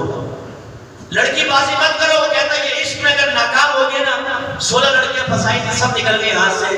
یہ اب لینا میرے ہاتھ میں آئی ہے 17ویں، اس میں بھی ناکام ہو گئی تو میں چھوڑ دوں. ہم فوری اطاعت کے لیے تیار نہیں ہوتے، ہم ویٹ کرتے ہیں، ہم ٹائم مانگتے ہیں. ہم کہتے ہیں پہلے ہمت جمع ہونے دو، پہلے سوچنے دو نبی کو بھی کوئی اہمیت دینی ہے کہ نہیں دینی. اس لیے کہ ہماری نگاہوں میں ہر ایک کی اہمیت نبی کی نہیں ہے، اس کے فرمان کی نہیں ہے، اللہ کی نہیں ہے، اس کے حکم کی نہیں ہے. سوچنے دو پہلے پھر دیکھیں گے. تو صحابہ کرام کو رول ماڈل بنائے. پھر 1500 سال میں ہمارا کام گزرے اور پھر میں آپ کو دعوت دیتا ہوں. یاد رکھیں اللہ تعالیٰ ہر دور میں ایسے لوگوں کو آپ کے سامنے لائے گا جو آپ ہی کی طرح جوان ہوں گے، آپ ہی کی طرح کاروباری ہوں گے، آپ ہی کی طرح کالج میں پڑھنے والے ہوں گے. ان کے لیے بھی گناہ کرنا آسان ہوگا لیکن وہ اس دور میں بھی اللہ کے دین پر چل کر دکھائے گا. کبھی بھی ایسے لوگوں سے زمین خالی نہیں ہوگی. میں اپنی بے قدر سی مثال آپ کی خدمت میں ذکر کرتا ہوں. میرا خاندان کوئی علمی گھرانہ نہیں، میں عام سے خاندان سے تعلق رکھتا ہوں. میں نے اپنے دادا جان کی داڑھی دیکھی یا جب میں دینی ماحول کے قریب آیا تو آخر میں میرے والد صاحب نے رکھا. باقی میرے خاندان میں مجھے کوئی یاد نہیں، کوئی داڑھی والا نہیں. ہر طرح کے کھیل کود میں ہم ماہر ہیں. کرکٹ، فٹ بال، ہاکی، ٹیبل فٹ بال، کھٹا، لڑائی جھگڑا، سب گیم بنی ہوتی تھی اس کے ڈفرے ہوتا تھا، سب چیزوں میں آگے آگے. پھر اس کے بعد اللہ تبارک و تعالی نے اپنے حبیب کے صدقے میں ہدایت کے لیے دروازے کھولے. اس طرح میری داڑھی شروع کی اللہ کی طرف میں نے کہ اتنی سی آئی تھی چھوٹی سی، میں نے پورے چہرے پہ نہیں تھی. تو مجھے مشورے ملے یار رکھنی ہے. میں نے تو کہا کہ کیا تم نے جوانی میں روک لگا لیا. یہ اس کا مطلب ہے کہ جوانی شیطان پن کے لیے ہوتی ہے. اچھی طرح اللہ کی نافرمانی کرو، خوب اپنے ارمان پورے کرو، شیطان کو راضی کرو، نفس کو راضی کرو. اللہ کو تو بعد میں دیکھ لیں گے یار. جوانی میں کوئی ہوتی ہے سب کچھ. خاندان والے سمجھا رہے ہیں، دوست آباد سمجھا رہے ہیں، سب لوگ سمجھا رہے ہیں. بعد میں گاڑی صاف کر لو ذرا پھر دنیا آ جائے گی. ٹکرائے ہیں ہم لوگ زمانے سے، طنز برداشت کیے، تنہائیاں برداشت کی. میں کالج میں ہنسانے میں بڑا ماہر تھا. کلاس کے اندر جب میرے کو پرانے دوست مل جاؤں گا میں ہنسانے میں بہت تیز تھا. لیکن جب دین کی طرف آئے تو پھر ظاہری سی بات ہے دین قربانی مانگا. نوجوانوں اگر میں آپ کو یہ کہوں کہ میرے پاس امریکہ کا ویزا ہے، آپ کو گرین کارڈ وہاں پہ ملے گا، 50 لاکھ روپے سیلری ہوگی. لیکن علاقہ ایسا ہے کہ وہاں پہ آپ کو تنہا رہنا پڑے گا. نہ بیوی، نہ بچے، نہ ماں، نہ باپ، نہ دوست احباب. اکیلے رہنا پڑے گا. رہ جاؤ گے. آپ نے اپنی سیلری کتنی بتائی میرے صاحب؟ 50 لاکھ روپے مہینہ. آپ نے بے فکر رہے. اس میں تو سینٹرل جیل میں ڈال دو مانی مانگو. 50 لاکھ بہت بڑی ہوتی ہے رقم، بہت بڑی. صاف کر لیں گے تنہائی برداشت. جائیں ایسے نوجوانوں کی عقل کے اوپر کہ دنیا میں رہتے ہوئے، سب کے درمیان رہتے ہوئے اگر دین پر چلیں اور چند لوگوں کے آوارہ گرد دوستوں کے چھوڑنے کا خوف ہو تو ہمیں تنہائی کا خوف آ جائے اور ہم کہیں نہیں ہم دین پر نہیں چلیں گے. لیکن آج 50 لاکھ روپے ساتھ میں ہو تو ہم گھر بار کو چھوڑ کے امریکہ کے کسی ساتھ کرتے چلے جائیں گے. اس کے لیے تیار ہو جائیں گے. فرق دیکھیں آپ، صحابہ کرام نے سب کچھ چھوڑ دیا صرف اللہ رسول نے. اسی طریقے سے آج کے دور میں بھی آپ کو ایسے نوجوان نظر آئیں گے بھرپور جوانی میں ہیں، خوبصورت بھی ہیں لیکن داڑھی نہیں. ضرور کرکٹر کو دیکھ لو، ہاشم معاملہ کو دیکھ لو، پوری داڑھی ہے کہ نہیں اس کی. مرید خان دیکھ لو یو کے گراؤنڈ کے اندر داڑھی رکھی ہوئی ہے. ہم اپنے گھر کے اندر داڑھی رکھتے ہوئے شرماتے ہیں. میرے آقا نے حالانکہ فرمایا داڑیاں بڑھاؤ، مجھ سے چھوٹی کرو اور یہودیوں کسی صورت مت بنو. میں نہیں کہہ رہا ہوں، آپ کے نبی فرما رہے ہیں. ہمیں گھر پہ رہتے ہوئے شرم آتی ہے. وہ گراؤنڈ کے اندر داڑھی رکھ کے کھیل رہے ہیں. انہیں کیوں نہیں بھی شرم آتی بھائی، ان کی داڑھی سے کون سا نقصان ہو گیا؟ اور آپ کو پتا ہے عاشق معاملہ کو شراب کا لوگو لگانے کے اوپر کئی لاکھ ڈالر مل جاتے ہیں، منع کرتے ہیں میں نہیں لگاؤں گا، نہیں لگاؤں گا، نقصان برداشت کرتے نہیں لگاؤں گا، میں مسلمان ہوں، میں شراب کو پروموٹ نہیں کروں گا۔ اللہ نے مثالیں قائم کی ہے، میدان محشر میں پہنچ کر اگر آپ نے ذہن بنایا ہوا ہے کہ ہم جا کر کہیں گے اللہ میں نوجوان تھا، ارمان زیادہ تھے، میری خواہشات زیادہ تھی، اللہ تعالیٰ 10 نوجوانوں کو کھڑا کرے گا، یہ تیرے زمانے میں تھے، تیرے سامنے تھے، بتا تیری ایسی کون سی جوانی تھی کہ انہوں نے جوانی میں عمل کیا تو نے نہیں کیا، کیوں؟ اگر کوئی کہے گا میری کاروباری مصروفیت نے مجھے روک دیا تھا، اللہ تعالیٰ کاروباریوں کو سامنے کھڑا کرے گا۔ میں جانتا ہوں کتنے لوگ ہم سے آگے مسائل معلوم کرتے ہیں، اللہ کا کرم ہے ایسے ایسے مالدار ارب پتی لیکن خوف خدا رکھنے والے، وہ بزنس بھی شروع کرتے ہیں تو مشورہ کرتے ہیں صاحب کن ٹرمز اینڈ کنڈیشن میں فیکٹری لگانی ہے، پارٹنرشپ کرنے اوپر، اس کے بعد وہ قدم اٹھاتے ہیں، اللہ تعالیٰ ان کو کھڑا کرے گا۔ دیکھو میری وہ بہنیں جنہیں آج اگر پردے کا کہہ دیا جائے تو کہتی ہیں ملاؤں نے ہماری زندگی تنگ کر دی، خدا کی قسم پردے کا حکم میرا نہیں ہے، میرے اللہ اس کا رسول کا تھا، لیکن ہماری خواتین نے شیطان کے بہکائے میں آ کر یہ بات سیکھ لی ہے کہ اگر ڈائریکٹ تم اللہ رسول کو برا کہو گے نا تو لوگ تمہیں چھوڑیں گے نہیں، تو وارثان نبی کو برا کہہ رہے نبی کریم نے فرمایا العلماء ورثۃ الانبیاء، علماء نبیوں کے وارث ہیں۔ اب ہم کوئی بات کہیں گے نا تو بہنیں کہیں گے ملاؤں نے زندگی تنگ کر دی، لوگ کہیں گے ملاؤں کو برا کہہ رہے ہیں، ارے بھائی جو کہہ رہے ہیں وہ دیکھو کس کا، ہمارا تو نہیں ہے، ہم اپنا پیغام تو نہیں دے رہے۔ یہ ایسے ہی ہے جیسے کوئی ڈاکیا آپ کے پاس ایک لیٹر لے آئے، آپ کھولے اس میں گالیاں لکھی ہوں تو آپ ڈاکیے کو پکڑ کر دھن 2-4 گھوسے لگائے، ایک گالی والا لیٹر لائے، کیا کہہ رہا بھائی میں نے کوئی لکھا، میرا کام تو پہنچانا تھا، مجھے برا بلا کہنے کے بجائے جس نے گالی لکھی اس کو پکڑو نا۔ تو میرے نوجوانوں جو آپ کے ذہن میں شیطان یہ بات ڈالتا ہے ان مولویوں نے دین کو تنگ کیا ہے، جو خواتین یہ کہتی ہیں کہ مولوی نے دین کو تنگ کر دیا، خدا کی قسم ہم نے کوئی دین میں تنگی پیدا نہیں کی، یہ اللہ رسول کا فرمان ہے اور یہ تنگی نہیں ہے، آپ اس کو تنگی سمجھیں۔ جو آپ کے گھر کی عورت آج برقع نہیں پہنتی نا، نقاب نہیں کرتی اور لڑتی ہے آپ کے ساتھ، میں گرمی سے کہتا ہوں اگر گورنمنٹ آف پاکستان اعلان کر دے کہ جو عورت برقع پہنے گی اسے ہر مہینے 1 لاکھ برقع الاؤنس ملے گا، اور جو نقاب بھی لگائے گی تو 50,000 اور 1.5 لاکھ روپے مہینہ، آپ کے گھر کی عورت نہ برقع پہنے کا نام بدل دیجیے۔ جو عورتیں نقاب کے لیے تیار نہیں تھی، کہاں ہے قرآن و حدیث میں نقاب؟ اللہ تعالیٰ نے کورونا وائرس کو مسلط کر کے عورتوں کو نہیں مردوں کو کہہ دیا نقاب پہنو اور پہننا پڑا، سارے نقاب لگا کے گھوم رہے ہیں۔ وہ عورت جو اللہ رسول کی مخالفت میں کبھی نقاب نہیں پہنتی تھی، کورونا وائرس سے ڈر کے نقاب پہننے لگی۔ او خوف خدا نہ رکھنے والی خاتون، ایک کیڑا جو میرے رب نے پیدا کیا ہے اس کے خوف سے تم نے نقاب پہن لیا، کاش اس کیڑا کو پیدا کرنے والے خالق کے خوف سے پہن لیا۔ پھر بات ناراض مت ہوئیے گا، یہاں جو ایسے شوہر بیٹھے ہوئے ہیں جو اپنی عورتوں کو پردے کا اور پردے کا درس نہیں دیتے، آپ کی آخرت میں شدید گرفت ہونے والی ہے، شدید قسم۔ میرے الفاظ سب ضرور ہے، ناراض مت ہوئیے گا۔ اپنی بیوی کو غیر مردوں کی نگاہوں کی زینت بنانے والا آخرت میں فلاح نہیں پا سکتا، یاد رکھیں۔ میں بھی مرد ہوں، آپ بھی مرد ہیں، میرے اندر کتنا خوف خدا ہے میں جانتا ہوں، جو آپ کے اندر ہوگا آپ جانتے ہوں گے، لیکن غور کریں اگر عورت پہ نگاہ پڑ جائے تو شیطان خیالات ڈالتا نہیں ڈالتا خراب قسم کا، خصوصاً ہمارے ینگسٹرز کسی خوبصورت عورت کو دیکھا تو 200 روپے دیکھو دیکھو ہر چیز تو اس کو جب واقعی بڑے دنوں بعد نظر آئی۔ اس کا مطلب یہ ہوا کہ جب آپ کی بیوی، آپ کی بیٹی، آپ کی بہن، آپ کی والدہ بے پردہ نکلتی ہے نا تو کوئی دوسرا بھی اپنی ماں کی ایسے کہہ رہا ہوتا ہے، آپ کی والدہ کے لیے، آپ کی بیٹی کے لیے، آپ کی بیوی کے لیے، اور پھر شادی بیاہ کے اندر ان کو بنا سوار کے اسکوٹر میں بٹھا کے اور پھر باہر نکلنا کہ لوگ غیر مردوں دیکھو میری بیوی کے جسم کو دیکھو، اس کے جسم کے ابھاروں کو دیکھو، اپنی نگاہوں کو گندا کرو، غلیظ کرو۔ اچھا بعض عورتیں کہتی ہیں ہم تو بن کے نکلیں گے، مردوں کو چاہیے نگاہ جھکا لو۔ بالکل صحیح کہا، نگاہ جھکانی چاہیے مردوں، لیکن آپ شہد رکھیں اور شہد کی مکھی اس پر کھائے گھر کے باہر رکھ دو سونا اس کا سیٹ اور کہو بھائی ہم تو رکھیں گے، چور کو چاہیے کہ ادھر سے نکل جائے اور نہ اٹھائے۔ پپو بی بی بڑا بھولا پن ہے اپنے اندر۔ میں کئی جگہ جاتا ہوں، اب ہمیں ہر جگہ معلومات دیتے ہیں مکس کر دیں۔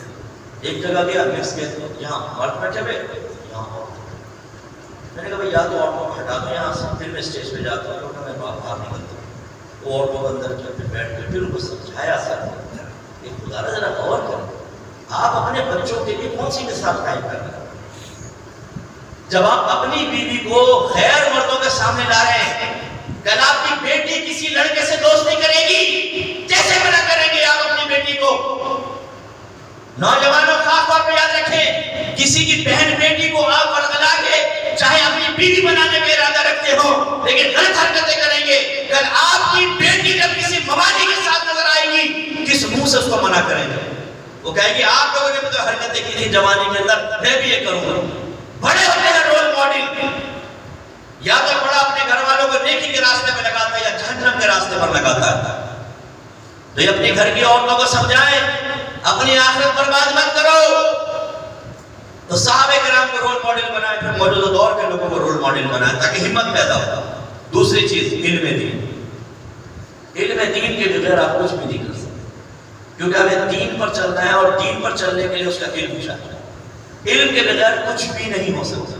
یہ بالکل ایسا ہے جیسے میں آپ کو گاڑی ہوئی، آپ کو ڈرائیونگ نہ آتی اور میں بیٹھ کے چند چیزیں سمجھا دوں، دیکھو یہ ہینڈل ہوتا ہے، یہ کلچ ہے، یہ بریک ہے، اس سے گیئر بدلتے ہیں، پہلا یوں ہوگا دوسرا یوں ہوگا تیسرا چوتھا، ٹھیک ہے سمجھ گیا بھائی؟ بیٹھ جائے اور گاڑی آپ کے حوالے کر دیں، کہاں پہنچو گے؟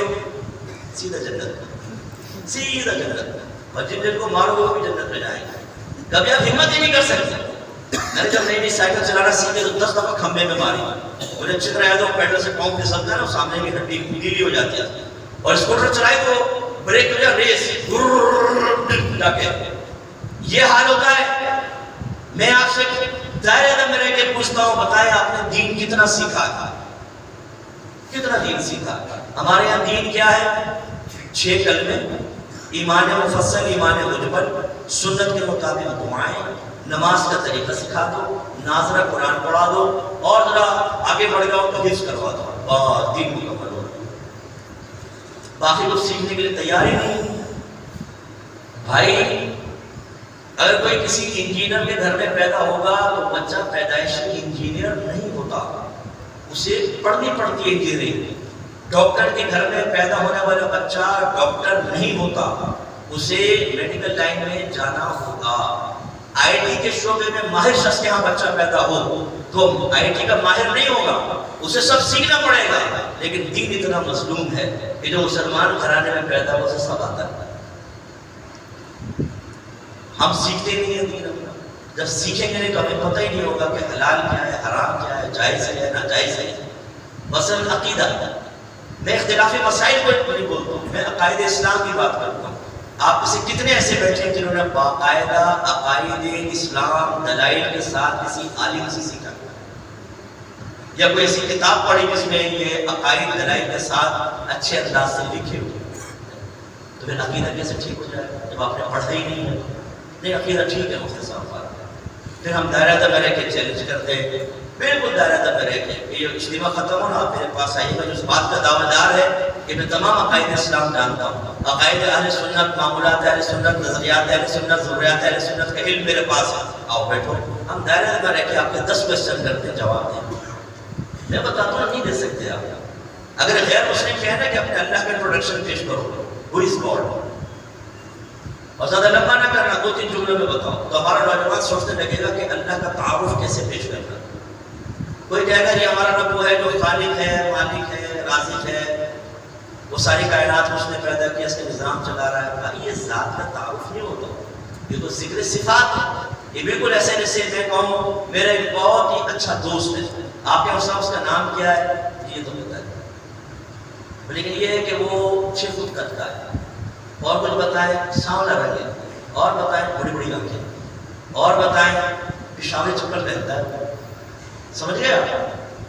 اس سے کیا معرفت حاصل ہوئی ذات کی؟ نہیں، یہ صفات ذکر کرنے سے نہیں ہوتا۔ تو اپنے آنکھ سے رکھو غیر مسلم کتنے بچے ایسے جنہوں نے فیس بک پر کوئی گوپال، کوئی ڈیوڈ، کوئی جوزف کو دوست بنایا ہوتا ہے. ذرا معلوم کرو بیٹا، ذرا ان کو کہو کہ مجھ سے دین سیکھو، اور وہ آپ سے پوچھ لیں کہ خدا کا تعارف پیش کرو. کر سکتے ہیں؟ اچھا قرآن کسی کہتے ہیں؟ قرآن کی تعریف کرو. اگر کسی کہتے تو آپ کو قرآن کی تعریف نہیں آئے. صرف اتنا قرآن اللہ کی کتاب ہے، تو اس کی شرعی تعریف کیا ہے قرآن کی؟ وہ آپ کو نہیں پتا ہوگا.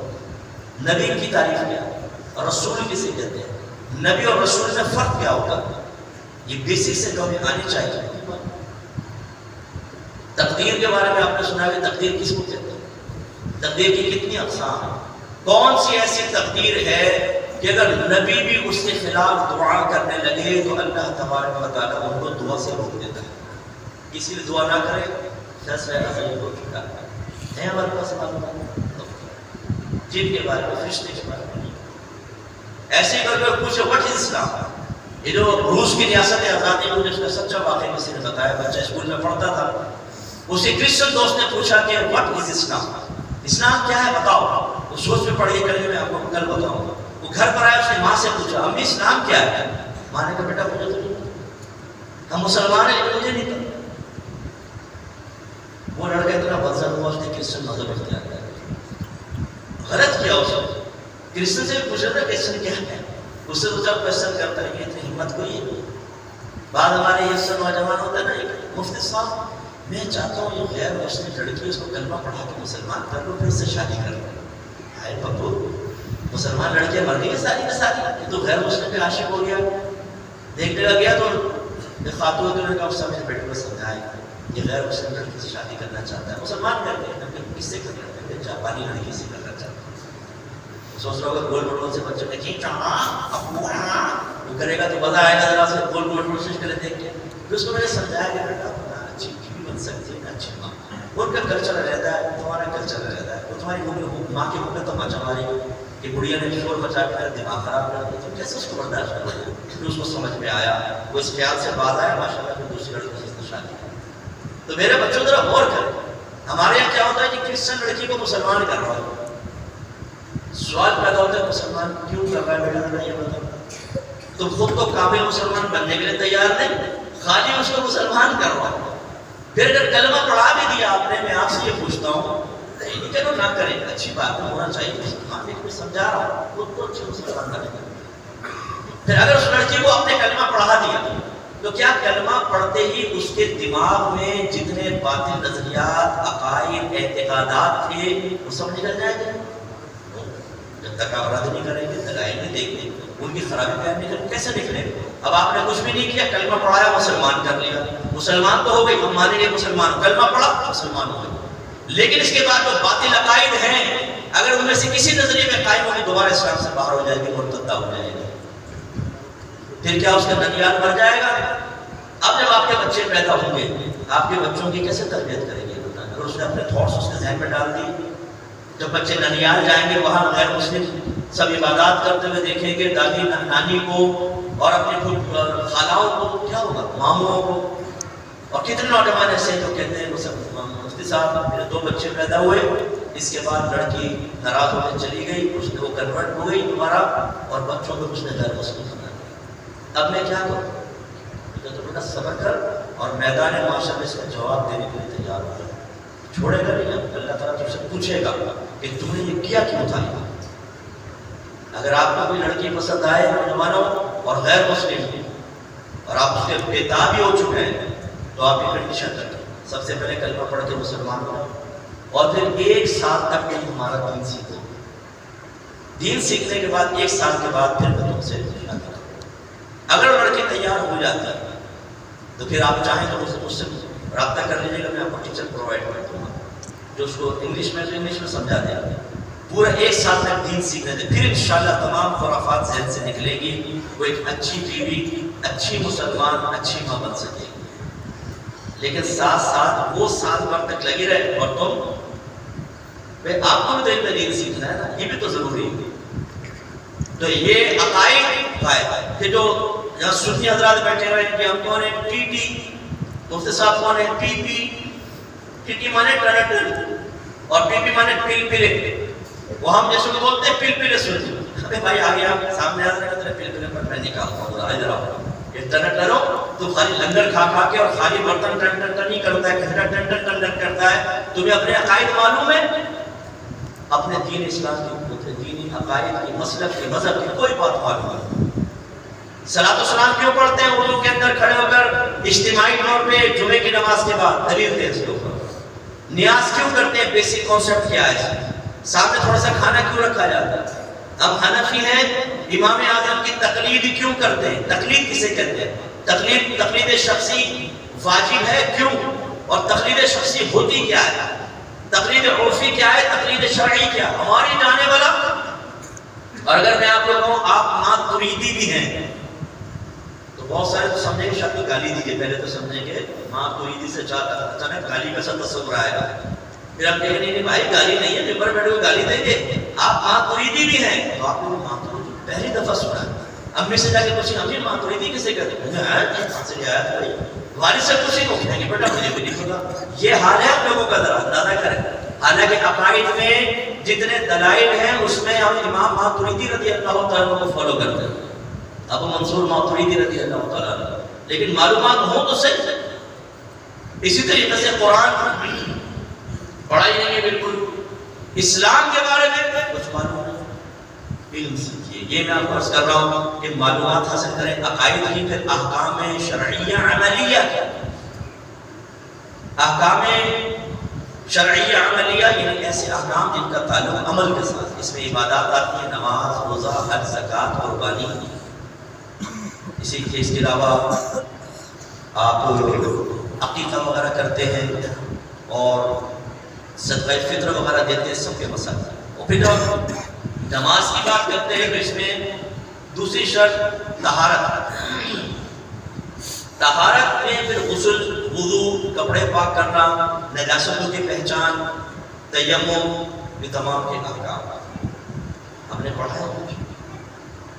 اسی طرح جب آپ آگے چلتے پھر معاملات کا علم. آپ نوکری کرتے ہیں، آپ کی سیلری جائز ہوتی ہے کہ نہیں ہوتی؟ آپ کاروبار کرتے ہیں، آپ جو ٹرمز اینڈ کنڈیشنز لگاتے ہیں وہ صحیح ہے کہ نہیں؟ آپ جو پیسہ انویسٹ کرتے ہیں وہ جائز طریقے سے ہوا ہے کہ نہیں ہوا؟ معلوم ہے ہمیں.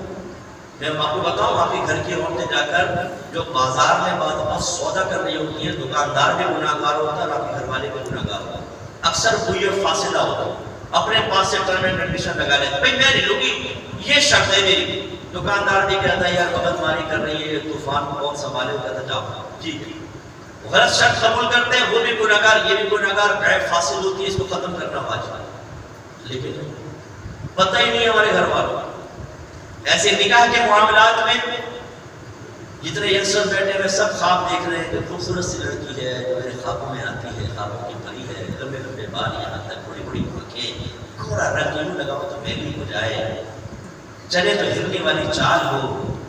اور بھائی پہلے اپنے آپ میں تو آئینے میں دیکھ رہے تو نے کہا عمر کا انتخاب کرنا شروع کر دیا. چلو اچھا خواب دیکھ لیں، سارے اس میں کوالٹی ہوں، دیندار نہ ہو، وہ برقع نہ کرتی ہو، وہ الحمدللہ سبحان اللہ ماشاء اللہ نہ کرتی، نمازی ہو یا نہ ہو، خوبصورتی ہونی چاہیے. آپ تو اچھے لوگ ہیں، میں باہر والوں کی بات کر رہا ہوں. اگر ماں 4 فوٹو دکھائے نا، یہ ایک میں بیٹھ ہوئی، یہ ایک میں یہ، ایک میں یہ، اور چوتھی بیچاری برقعے والی نقاب والی اپنی کے بیٹا کون سی پسند ہے؟ سب سے پہلے تو نقاب والے اٹھا کے پھینکے.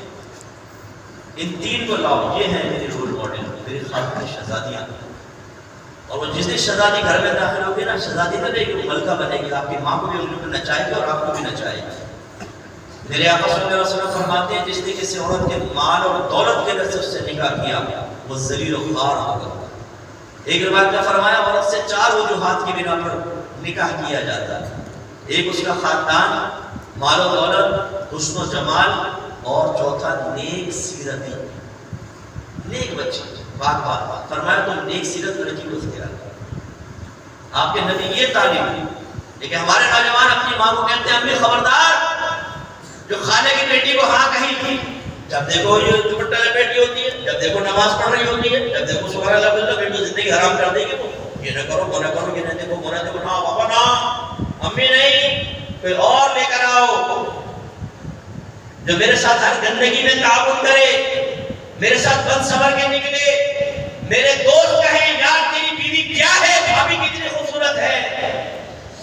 دوے میں ایک بچی نے کہا کہ مفتی صاحب میرا شوہر کہتا ہے میرے دوستوں کے سامنے بیٹھو، اور جب میں منع کرتی ہوں تو وہ کہتا ہے کہ جب میں اپنے دوستوں کے گھر جاتا ہوں ان کی بیوی بھی سامنے بیٹھتی ہے، تو بھی سامنے آ۔ یعنی میں نے دعوت نصارہ بنایا ان کی بیویوں کو، تو بھی بغیرت بن کر ان کے سامنے بیٹھ تاکہ وہ اپنی آنکھیں ٹھنڈی کرے، تیرے حسن و جمال کو دیکھیں، تیرے جسم پہ نگاہ ڈالے، اور بعد میں تک تیرے جسم کے اوپر تبصرہ کریں۔ وہ بغیرت شوہر ہو جو یہ چاہتا تھا، دیندار کو تو قبول کرنے کے لیے تیار ہے۔ اور یہ مرض عورتوں کو ہے، لڑکیوں کو۔ اگر 4 فوٹو رکھ دے نا، ایک میں یہ اسٹائل، ایک میں یہ پینٹ شرٹ پہنا ہوا ہے، ایک میں نائگرا فال کے پاس یہ اسٹائل سے اس نے بنائی ہوئی ہے، اور ایک بیچارہ داڑھی والا، وہ سب سے پہلے کہے کہ اس کو ہٹاؤ، یہ کہاں سے بیماری آ گئی داڑھی والی۔ میں انڈیا میں گیا، میں نے ایک لڑکی کو ترغیب دی، اس نے داڑھی رکھ دی، کچھ عرصے بعد غائب ہو گیا۔ میں نے قریبی لڑکوں سے پوچھا وہ کہاں گیا، اس نے داڑھی بڑھوا دی، دوبارہ دنیا داڑھی۔ کیوں؟ اس نے کہا وہ شادی شدہ تھا، جب اس نے داڑھی رکھی تو اس کی بیوی نے کہا داڑھی کٹواؤ، لوگ مجھے کہیں گے ملا کی بیوی، ملا کی بیوی، تو وہ ڈٹ گیا کہ نہیں میں نبی کی سنت ہے میں نہیں کٹواؤں۔ تو اس نے کہا اگر نہیں کٹوائے گا میں خودکشی کروں گا۔ تو اس نے کہا کر لے مجھے، تو وہ تو کرنی نہیں تھی۔ پھر کہنے لگی کہ یا تو گھر میں داڑھی رہے گی یا میں رہوں۔ تو اس لڑکے کی ماں نے کہا بیٹا دیکھ تو اپنی داڑھی کے لیے اپنے گھر کو خراب رکھ۔ یہ ہماری بچیاں مجھے بات سن رہی ہوں گی، اس بات کو سن کر بھی کہنا ہاں کہتے رہتے ہیں ہماری بچوں میں سے زندگی گزارے، ٹھیک ہے مر کر دے دعا کرو۔ میں کہتا ہوں، میں ایسے نوجوانوں سے کہتا ہوں جو آج دین کی بات سن کر کہہ رہے ہیں نا نہیں ہماری لائف بالکل ٹھیک ہے چھوڑ دیں، میں آپ کو چیلنج کرتا ہوں اللہ سے دعا کریں اللہ مجھے موت دے دے۔ کبھی بھی نہیں دعا کریں گے آپ، اس لیے کہ آپ کو خوف ہوگا کہ میں مروں گا تو پھنسوں گا بہت برا، موت بڑی بری آنے والی ہے۔ عذاب قبر انتظار کر رہا ہے۔ جس نے اللہ کے نبی کا مذاق اڑایا دیکھیں کافروں کو ذلیل و خوار ہو گئے۔ ہم اپنے عمل سے اپنے نبی کی سنتوں کا مذاق اڑا رہے ہیں۔ نائی کے پاس جا کر کہتے ہیں داڑھی چھیلو اور نبی کی سنتوں گندی نالیوں کے اندر بہاؤ اور لو پیسے لو سے ہم پیسے بھی دیں گے تمہیں۔ تو آپ کو رات ملنے والی ہے، کرے موت کی تمنا۔ اللہ تعالیٰ نے یہودیوں کو یہ چیلنج دیا، وہ کہتے تھے اللہ کے بیٹے ہیں، یعنی اللہ کے محبوب، بیٹے سے مراد محبوب لیتے تھے، اور جنت خاص ہمارے لیے ہے۔ اللہ نے اپنے حبیب سے فرمایا حبیب اگر کہتے ہیں اللہ کے قریبین سے کہو موت کی تمنا کرے، کوئی ایک بھی موت کی تمنا نہیں کرے، کر کے دیکھیں ذرا موت کی تمنا کون کرتا ہے، موت کو کون سینے سے لگاتا ہے، موت کو خوشامدید کون کہتا ہے۔ ہمارے کعبے نے لکھا ہے بڑا نیک پرہیزگار متقی نوجوان تھا، وہ سفر طے کر رہا تھا، ملک الموت علیہ السلام تشریف لے آئے۔ پہلے انسانی شکل میں سامنے آ کے روح قبض کی جاتی تھی، سلام کیا، نوجوان نے جواب دیا، کہا کہ حضور آپ کون؟ کہا ملک الموت علیہ السلام۔ نوجوان نے کہا مرحبا، خوش آمدید، میں تو عرصے دراز سے آپ کا انتظار کر رہا تھا۔ ملک الموت علیہ السلام نے فرمایا کہ نہیں، اللہ نے مجھے حکم دیا ہے کہ میں تجھے کچھ مہلت دوں، کوئی کام کرنا چاہتا ہے کر لے۔ اس نے کہا یہ بتائیے کہ اللہ سے ملاقات سے زیادہ بھی کوئی بڑا کام ہو سکتا ہے؟ اب جلدی سے روح قبض کرے، بس میں اپنے اللہ سے ملنا چاہتا ہوں۔ ملک الموت علیہ السلام نے کہا کہ نہیں، اللہ کا فیصلہ یہ ہے تجھے مہلت دی جائے۔ اس نے کہا یہی بات ہے میرے رب کا فیصلہ ہے تو میں نہر کی گاہ میں تازہ وضو کرتا ہوں، 2 رکعت نماز پڑھتا ہوں، جب میں سجدے میں جاؤں تو میری روح قبض کر لے۔ جب سجدے میں گیا تو روح قبض کر لی، اس نے انتقال کر لیا۔ لیکن ہماری مثال یہ نہیں ہے، ہماری مثال بنی اسرائیل کے مالدار والی ہے کہ نبی کریم فرماتے ایک شخص نے بڑا مال جمع کیا، بڑا محل بنایا اور اتنا مال جمع کیا کہ اس کا ذہن یہ کہتا تھا کہ تو 7 نسلیں بھی بیٹھ کے کھاتے رہے تو مال ختم نہیں ہوگا۔ فخراً اپنے رشتہ داروں کو بلایا، سب کو بہت بڑی دعوت، سارے کھانا کھا رہے وہاں کپور سے اپنے تخت پہ پاؤں رکھ کے بیٹھا ہوا تھا کہ اچانک محل کا دروازہ بجا تو خادم بھاگ کر گئے تھے، تو پھٹے پرانے کپڑے پہنے فقیر کھڑا تھا۔ کہا تجھے مصیبت، تو نے اتنے زور سے دروازہ بجایا، کیا مسئلہ ہے؟ اس نے کہا اپنے مالک سے کو میرے پاس ملنے کے لیے۔ انہوں نے سر سے پاؤں تک دیکھا، سارے ہنس پڑے، کہا تیرے مار لگیں گے، بھاگ ہمارا مالک تجھ سے پھٹے پرانے فقیر کے پاس آئے گا، نکل یہاں سے۔ دروازہ بند کے اندر آئے، مالک نے پوچھا کون، واقعہ بتایا، مالک بھی ہنس پڑا، کہنے کو اس کو مزہ نہیں چکھایا۔ تھوڑی دیر بعد اس سے زیادہ زور سے دروازہ بجا، خادم بھاگ کر گئے، کوئی کھڑا ہوا، وہ کہا بھائی کیوں نوکری سے نکلوایا گیا، یہاں سے جا۔ اس نے کہا کہ اپنے مالک سے کہنے ملک الموت علیہ السلام تیری روح قبض کرنے کے لیے کوئی خادم اپنے ہاتھ کام کے اندر کو بھاگے تو مالک نے جا کر کہا کہ باہر تو ملک الموت علیہ السلام کھڑے، وہ بھی کام کیا، کہنے ان سے کہو میری جگہ کسی اور کو قبول کر لے۔ ملک الموت علیہ السلام اندر تشریف لے آئے، فرمایا کہ موت کا وقت آتا ہے ایک مہلت نہیں ملتی، لیکن اللہ نے مجھے اجازت دی ہے کہ تجھے کچھ مہلت جو کرنا ہے کر لے۔ اس نے کہا اچھا، اس نے خادم سے کہا میرا سارا مال جمع کرو، جمع کیا تو پہاڑ کی طرح ہو گیا۔ اس نے اپنے مال کو دیکھ کر کہا مال تجھ پہ خدا کی لعنت پڑ جائے، تیری مشغولیت کی وجہ سے میں اپنے رب کو راضی نہ کر سکا حتیٰ کہ موت کا وقت آ گیا۔ اللہ نے مال کو بولنے کی طاقت عطا فرمائی، مال نے کہا لعنت مجھے نہ کر، اپنے آپ کو بلاوت کر، اس لیے کہ میری وجہ سے تو نے عزت پائی، یہ ساری نعمتیں میری وجہ سے تھی۔ تو بادشاہوں کے دربار میں اس وقت داخل کیا جاتا تھا جب دینداروں کو روک دیا کرتا تھا اس مال کی وجہ سے، میری وجہ سے تو نے سارا کچھ عزت حاصل کی ہے۔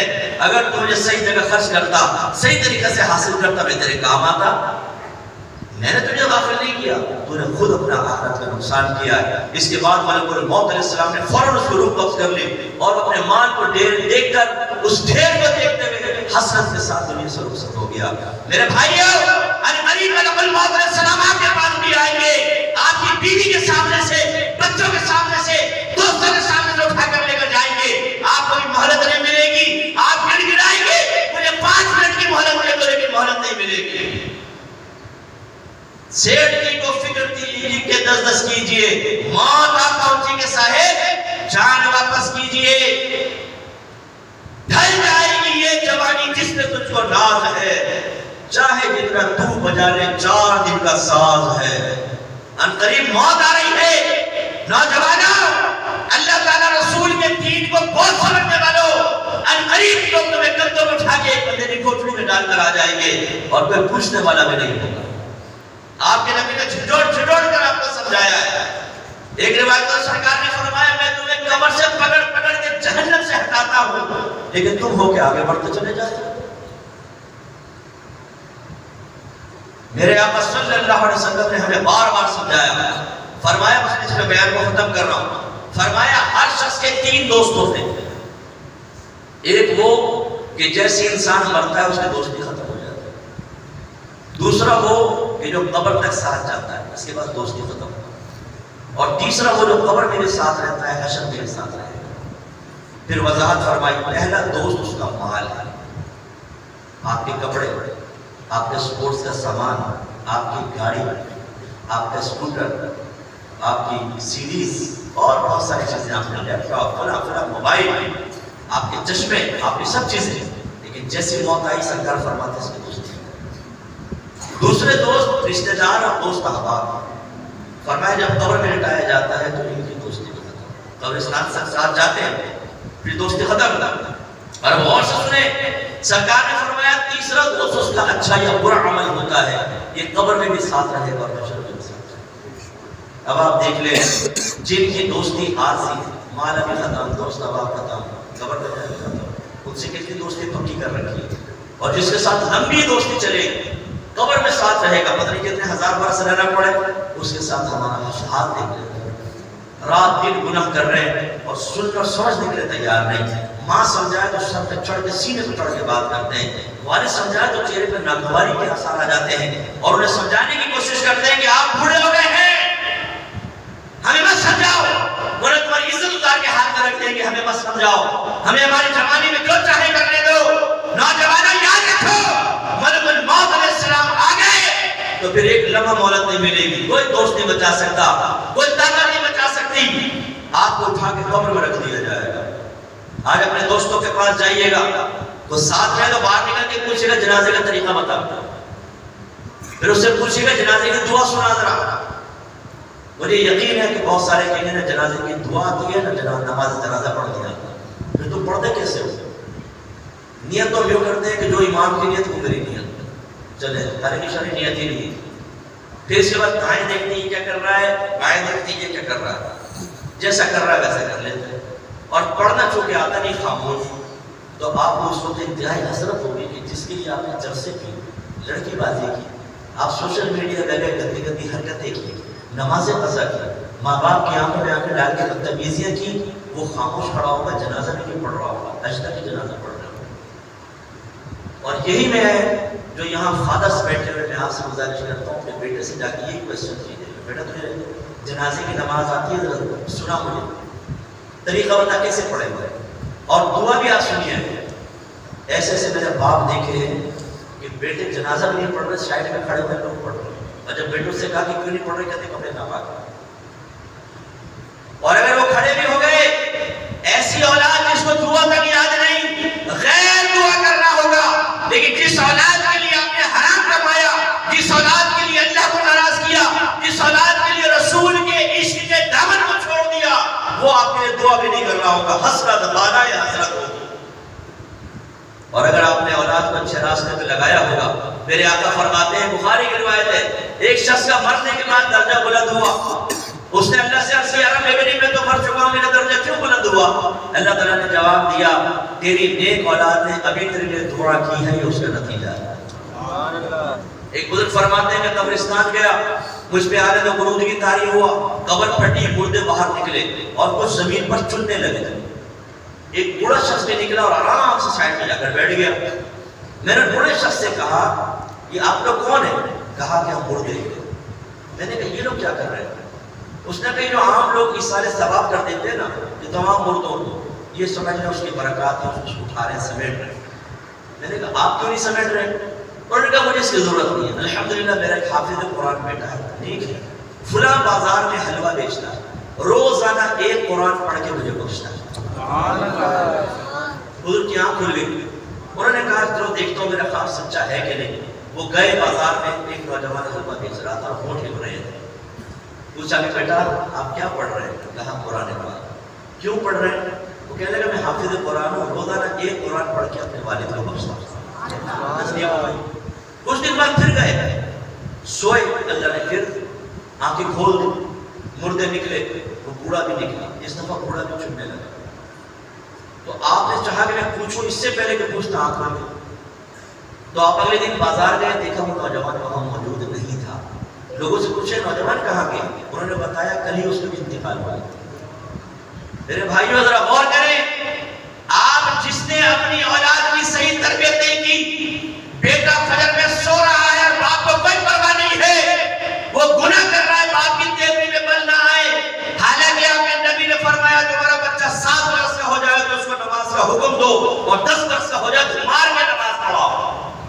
قرآن میں اللہ فرمایا وَأْمُرْ أَهْلَكَ بِالصَّلَاةِ وَاصْطَبِرْ عَلَيْهَا لَا نَسْأَلُكَ رِزْقًا نَحْنُ نَرْزُقُكَ، اپنے گھر والوں کو نماز کا حکم دو اور خود اس پر ثابت قدم رہو، ہم تم سے رزق کا سوال نہیں کرتے، رزق کو ہم تمہیں عطا فرمائیں گے۔ نہیں کر رہے آپ تو یاد رکھیں، عدم تربیت کے بعد آپ کی اولاد بالغ ہو گئے، جتنے گناہ کرے گی سب آپ کے نام اعمال میں بھی لکھا جائے گا۔ اور میدان معاشر میں سوال علیحدہ، کلکم راعین وکلکم مسئول عن رعیتہ، سرکار فرماتے ہیں تم میں سے ہر شخص نگہبان ہے، تم سے تمہارے ماتحت کے بارے میں بروز قیامت کوسچن کیا جائے گا، سوال کیا جائے گا۔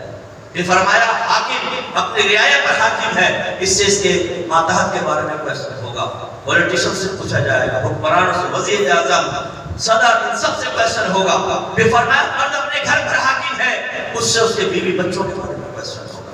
کوسچن کیا ہوگا؟ علماء فرماتے ہیں پہلا علم دین سکھایا تھا، نیکی کا حکم کیا تھا، برائی سے روکا تھا، ان کے گناہوں کو دیکھ کے تمہاری تیوی میں بل پڑے تھے، ناراضگی پیدا ہوئی تھی، دل میں رنج پیدا ہوا تھا، تم نے دیانتداری سے اللہ تعالیٰ کی اطاعت کی طرف بلایا تھا۔ اگر جواب میں بن جائے گا نہیں، بلکہ میں نے تو گناہ کر کر کے اپنے اولاد کو گناہوں پر دلیل کیا تھا، اپنی بیوی کو گناہ کا راستہ دکھایا تھا، اگر بچہ نیک بھی بننے لگا تھا تو اس خوف کی وجہ سے کہ نیک بن کے دنیا کا نہیں رہے گا، میں نے دین سے ہٹا لیا تھا، تو پھر آپ کو یقیناً جنت کے اعلیٰ درجے ملیں گے نا، بہت بڑے درجے ملیں گے۔ پھر مار لگے گی، فرشتے منہوں میں ماریں گے اور گھسیٹ کے جہنم کے اندر پھینک دیں گے، پھر افسوس ہوگا۔ اس لیے اطاعت رب، اطاعت رسول کے لیے علم دین انتہائی امپورٹنٹ ہے۔ نکاح کے بارے میں سب چیزیں جاننا ہوگا، طلاق کے مسائل، نان نفقے کے مسائل جو اکثر شادی شدہ حضرات سیکھتے ہیں، اور تیسرا علم سیکھنا ہوگا گناہوں کی معرفت، نمبر 1 عقائد، نمبر 2 احکام شرعیہ عملیہ، نمبر 3 ہر صغیرہ کبیرہ ظاہری باطنی گناہ کی معرفت۔ اور پہچان۔ آج ہمارے گھروں کے اندر اس علم دین کی کمی کی نہ ہونے کی بنا پہ جھگڑے، اس کی کمی کی بنا پہ جھگڑے، جتنے جھگڑے ہوئے، کیونکہ میں ایز اے مفتی ورک کر رہا ہوں، آپ میرا موبائل آخر میں دیکھ لیجیے گا، اس وقت 1500 سے زیادہ میسج تو کھول کر بھی نہیں دیکھ لوں، یہ نمبر عام ہے، دنیا بھر سے لوگ، کوئی خوش نہیں ہے، ہر ایک کے گھر میں پریشان ہے، امریکہ میں رہتے ہیں، سوئٹزرلینڈ میں، اٹلی میں، جرمنی میں، یوکے کے اندر، ہر شخص پریشان، ہر شخص کے گھر میں جھگڑے ہو رہے ہیں، کیوں ہو رہے ہیں؟ علم دین نہ ہونے کی بنا۔ ہر ایک سمجھتا ہے میں حق پر ہوں، میں صحیح ہوں، شریعت کو اپنا رہنما نہیں بناتے، کوئی چھوٹے باپ کا بننے کے لیے تیار نہیں، نبی کریم کی سیرت اور سنت اپنانے کے لیے کوئی تیار نہیں، جھگڑے ختم کیسے ہوں گے؟ اس لیے میرے بچوں ہمت کریں، آئیے اطاعت رسول کی طرف آئیں، اس کے لیے آپ نے صحابہ کرام کی زندگی کا مطالعہ کریں، آپ کو اولیاء کرام کی زندگی کا مطالعہ کریں، اس کے علاوہ اپنے اطراف میں دیکھیں جو نیک بچے ہیں، نماز پڑھتے ہیں، 5 وقت مسجد میں آتے ہیں جاتے ہیں، ان کو دیکھیں، ان کے قریب رہنے کی کوشش کریں، قرآن پڑھیں، حدیث پڑھیں، سیرت مصطفیٰ پہ مشتمل کتابیں پڑھیں، اور پھر باقاعدہ علم دین سیکھیں، تو انشاءاللہ ایک وقت آئے گا کہ شروع میں مشقت ہوگی، پھر اللہ تعالیٰ اس کو آسان کر دے گا۔ لیکن اگر آپ نے ایسا نہیں کیا، آپ نے ہماری بات نہیں سنی، ہمارا کام ہے سمجھانا، نرمی سے، سختی سے۔ بعض لوگ کہتے ہیں مفتی صاحب آپ بہت سختی کرتے ہیں، بہت شدت سے آپ بیان کرتے ہیں، کچھ بھی نہیں کرتے۔ اگر آپ نے نبی کریم صلی اللہ علیہ وسلم کی جلال کے واقعات سنے ہوتے نا، کیونکہ ہمارا المیہ یہ ہے کہ ہمارے مقررین صرف نبی کریم کی رحمت کے واقعات بیان کرتے ہیں۔ اگر آپ نے جلال مصطفیٰ دیکھ لیا ہوگا تو آپ کو سمجھ میں آتا ہے کہ خالی 12ویں کر کے گناہ کر کے سمجھتا ہے کہ نبی کریم راضی ہو جائیں گے، یا احمقانہ خیال ہے۔ سرکار نے کہا صحابہ کرام میں سے کسی کو نادانستہ طور پہ کوئی خلاف غیر مناسب بات کرتے ہوئے دیکھا، سرکار کا چہرہ انور کا رنگ سرخ ہو جاتا، جلال میں آ جاتے تھے، ایسا کہ بعض اوقات صحابہ کہتے ہیں کہ سرکار اتنے جلال میں آئے کہ جیسے انگور کے دانوں کو آپ کے گال پر نچوڑ دیا گیا، اتنے جلال میں آتے تھے سرکار۔ ایک دفعہ سیدہ عائشہ صدیقہ رضی اللہ تعالیٰ عنہ نے تصویر والا پردہ لگا رکھا تھا، سرکار تشریف لائے، آپ کو معلوم نہیں تھا، چہرہ انور کا رنگ بدل گیا، جلال میں آ گیا۔ سیدہ عائشہ کی نگاہ پڑی تو کانپ گئی، عرض کی کہ میں اللہ کے رسول کی بارگاہ میں گزارش کرتی ہوں، میں اللہ کی بارگاہ میں توبہ کرتی ہوں، گزارش کرتی ہوں، مجھ سے کون سی خطا ہوا؟ سرکار نے فرمایا عائشہ تم نہیں جانتی کہ تصویر والوں کو قیامت کے دن عذاب ہو؟ تو یہ آپ نہیں جانتی، تیسرے سرکار نے سزا بھی جاری نہیں کی، سب وہی نہیں، انہوں نے فوراً کہتی میں نے اتارا اور ایک گدی تھی اس کے اوپر لپیٹ دیا، جس سے میرے آخرات میں ٹیک لگایا کرتے تھے، یہ مقام ذلت۔ ایک ہم ہیں، بیوی کوئی حرکتیں کر رہی ہو، بس چائے پلا دے، وہ آگے چمڑ جائے، وہ آگے کہہ دے آج تو بڑے ہیرو لگ رہے ہو، ہائے نظر اتارتی ہوں آپ کی، اس کے بعد کچھ بھی گناہ کرتی رہے، ہمیں کوئی پرواہ نہیں ہوتی، اور بھائی بڑی اچھی لائف چل رہی ہے۔ یہ طریقہ نہیں ہوتا، طریقہ یہ ہوتا ہے جو میرے نبی نے بتایا۔ تو سرکار انتہائی ناراض ہوتے ہیں، اس لیے آئیے دین کے طریقہ اسی دفعہ مت دیکھیں کہ ہمارا لیڈر سخت ہے، ہمارے الفاظ سخت ہیں، خدا را اگر آپ نے توجہ نہیں کی، میرے الفاظ کی سختی آپ کو کوئی نقصان نہیں دے گی، لیکن آخرت میں یہ غفلت آپ کو بہت بڑا نقصان پہنچا سکتی ہے۔ اس کے لیے سب سے پہلا کام آپ یہ کریں، قرآن کے طریقہ جو آپ کے یہاں درس قرآن ہوتا ہے کہیں پر بھی اس کو آپ کریں، اور اگر چاہیں تو یوٹیوب پہ جائیں، لکھیں تدبر قرآن، یہ لکھیں گے تو میری آئی ہے، اس میں تفسیر بھائی مفتی اکمل لکھنے چاہے، یہ میں نے کیوں ٹی وی میں 3 سال سے تفسیر ریکارڈ کی تھی، چونکہ میں عوامی آدمی ہوں، ہر آیت سے جو عوام کے لیے ضروری باتیں ہیں، چاہے اس کا تعلق دین و مسلک سے ہو، عقیدے سے ہو، اس کے علاوہ نصیحت ہے، عبرت ہے، عمل کی ترغیب کو میں نے بہت محنت سے اس کو ریکارڈ کرایا تھا۔ ایپیسوڈ 1 سے سٹارٹ کریں، روزانہ ایک سن لیا کریں، 18 سے 20 منٹ کا ہے، زیادہ ٹائم نہیں، 2 دن میں ڈیوائڈ کر۔ دوسرا حدیث کے قریب آئی، اس کے لیے بھی یوٹیوب پہ جائیں، لکھیں درس بخاری بائی مفتی اکمل۔ یہ 12 سال 13 سال ہو گئے مجھے ریکارڈ کرا دیا۔ پہلی حدیث سے میں نے سٹارٹ کیا، تو پہلی حدیث سے ایپیسوڈ 1 سے دیکھیں، ایک پروگرام دیکھ لیا کرتے ہیں۔ تیسرا مسائل کے قریب آئیں، اس کے لیے تو میری کتاب آپ لیں، طہارت کے احکام و مسائل، اگر پاسبل، ٹھیک ہے؟ یہ بچہ بیٹھا ہوا ہے، اس سے معلوم کر لیجیے گا، یہ آپ کو یہاں لا کے پہنچا دے گا، شامل نام ہے ان کا، طہارت کے احکام و مسائل۔ اور میں اکثر یہ کہتا ہوں، آج آپ گھر پہ جائیں، جو آپ بیٹھے ہیں، علماء کی بات نہیں کر رہا ہوں، آپ سب کی بات کر رہا ہوں، گھر جائیے گا، جو خاتون آپ کے گھر میں کپڑے دھوتی ہیں، چاہے والدہ ہوں، بیوی ہوں، بیٹی ہوں، بہن ہوں، ان سے پوچھے گا کپڑے پاک کرنے کا طریقہ کیا ہے، صوفہ پاک کرنے کا کیا طریقہ، کارپیٹ پاک کرنے کا کیا طریقہ، چادر پاک کرنے کا کیا طریقہ، فرش پاک کرنے کا کیا طریقہ، شرعی طریقہ بتاؤ۔ مجھے یقین ہے آپ کی بہن کے لیے مجھے بتائیے پھر کیسے پاک کرتے ہیں؟ سب اٹھا کے واشنگ مشین میں پاک ناپاک کپڑے، حیض کے کپڑے، بچوں کی الٹیوں کے کپڑے، آپ کے مادہ من کے لگے ہوئے اختلاف کے خطرات والے کپڑے سب اس میں ڈال کے سارے ناپاک، اور اس کے بعد انہوں نے شرعی طریقہ ہی نہیں ہوتا، آخر تک ناپاک، پھر رسی پہ ڈالے رسی ناپاک، پھر سوکھے اتار کے استری کی، آپ کو کپڑے پہنائے، آپ اسی میں جمعہ پڑھ رہے ہیں، اسی میں نمازیں پڑھ رہے ہیں، کوئی نہ جمعہ ہو رہا ہے نہ نماز، ناپاک کپڑوں میں نماز کیسے ہوگی؟ یہ کتاب ضرور آپ لیجیے، اس میں ایک چیپٹر ہے، شاید ہی کسی آپ کو کتاب میں واضح طور پہ ملے گا، جسم کی صفائی کا پورا چیپٹر ڈالا۔ ہمارے نوجوانوں کو یہ نہیں پتا ہوتا کہ جسم کی صفائی جو ہے وہ کتنے دنوں میں کریں تو افضل، کتنے دنوں میں کریں تو مکروہ تنزیہی، اور کتنے دن گزار دیں تو حرام کے قریب ہو جاتا ہے، اور اس وقت ان کی مقدار کیا کیا ہے نہ ماں باپ بتاتے ہیں، وہ شرماتے ہیں، استادوں سے ہم نہیں معلوم کرتے، اسکول کا یونیورسٹی کے سلیبس کا حال آپ کو پتا ہے، ہم کس سے معلوم کرتے ہیں؟ دوست۔ بچہ بڑا ہوا تو سیفٹی ریزر پکڑا دیا، بیٹا بڑے ہو گئے ہو تو صفائی کرنی ہے، کیسے کرنی ہے، کتنی مقدار ہے، کوئی پتہ نہیں، جاؤ بیٹا باتھ روم میں جاؤ، اللہ مالک ہے، دکھ جائے گی، سنت خلاف سنت جیسا مرضی کرو، پتہ ہی نہیں، کیونکہ دین کی یہ کتاب ہے۔ اس کے علاوہ یوٹیوب پہ جائیں، لکھیں احکام شریعت، یہ 20 سال ہو گئے، انشاءاللہ کمنگ مارچ کو 20 ایئرس کمپلیٹ ہوں گے، ایک ایپیسوڈ دیکھیں، انشاءاللہ بہترین معلومات ہوں گے، خصوصاً جو یکسر میرے بچے ہیں، اگر آپ چاہتے ہیں انٹرنیٹ سے ارننگ کرنی ہے، اپنے انویسٹمنٹ کرنی ہے، آپ جدید ترین مسائل کے میں کوئی اثر لے کے اپنے جوابات دیتا ہوں، آپ یہ ضرور اس ویڈیو کو آپ کو دیکھ لیجیے۔ اس کے علاوہ میری ایک تصوفی کتاب لے لیں، قرب الہی، بیسٹ تربیت اور اصلاح کے لیے اس وقت کے بیسٹ میں سے ایک، یہ اپنے گھر میں رکھیں، پڑھ کر دیکھیں۔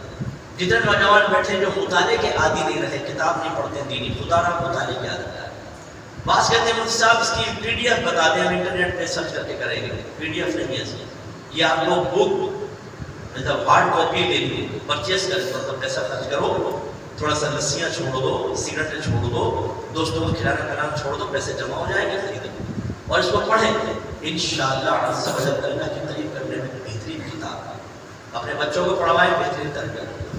ایک سیرت کی کتاب ہے میرے بچوں، آپ کو پتہ ہونا چاہیے آپ کے نبی پیدا ہوئے تو کیا ہوا تھا، بچپن کیسے گزرا، لڑکپن، نوجوانی، جوانی، اعلان نبوت، 13 سالہ مکی زندگی، 10 سالہ مدنی زندگی، انتقال کیسے ہوا، جنازہ ہوا تھا یا نہیں ہوا تھا تو کس نے پڑھایا تھا۔ نبی کریم کے ازواج امہات المومنین ہیں، ہماری مائیں ہیں، آپ کو اپنی ماؤں کے نام یاد ہے؟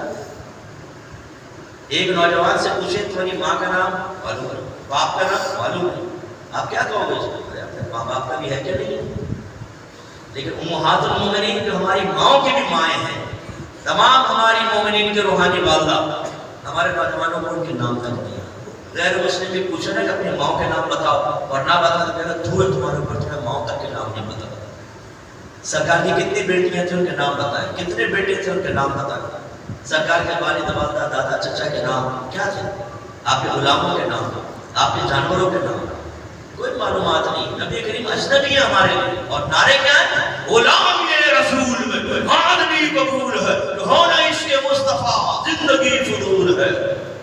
بعد میں کہتے ہیں یار نعرہ بہت لگایا گیا ہے، شاباش، یعنی یہ بھی بڑے فخر کی بات ہے، گلے پاڑ پاڑ کے نعرے لگاؤ، نبی کریم کی نہ مانو، نبی کریم کے بارے میں معلومات بالکل بھی نہ ہو، صفر معلومات، اور ہم ہیں نبی کریم کے ٹھیکیدار، ہم ہیں عشق رسول والے، ہم ہیں رسول اللہ والے، تم اللہ والے ہو، ہم رسول اللہ والے ہیں، واہ بھائی واہ۔ اور رسول اللہ والے کا حال یہ ہے اس کو پتہ ہی نہیں۔ میرے اپنے ڈرائیور سے کہا تیرے کتنے بچے؟ کہنے کا 3 بیٹے، میں نے نام بتانا، ایک کا بتایا، دوسرے کا بتایا، میں کہنے کا تیسرے کا یاد نہیں رہا، مجھے ہنسی چھوڑ گئی، میری اولاد کا نام نہیں پتا، ہنسنے والی بات ہے اور افسوس والی بات ہے۔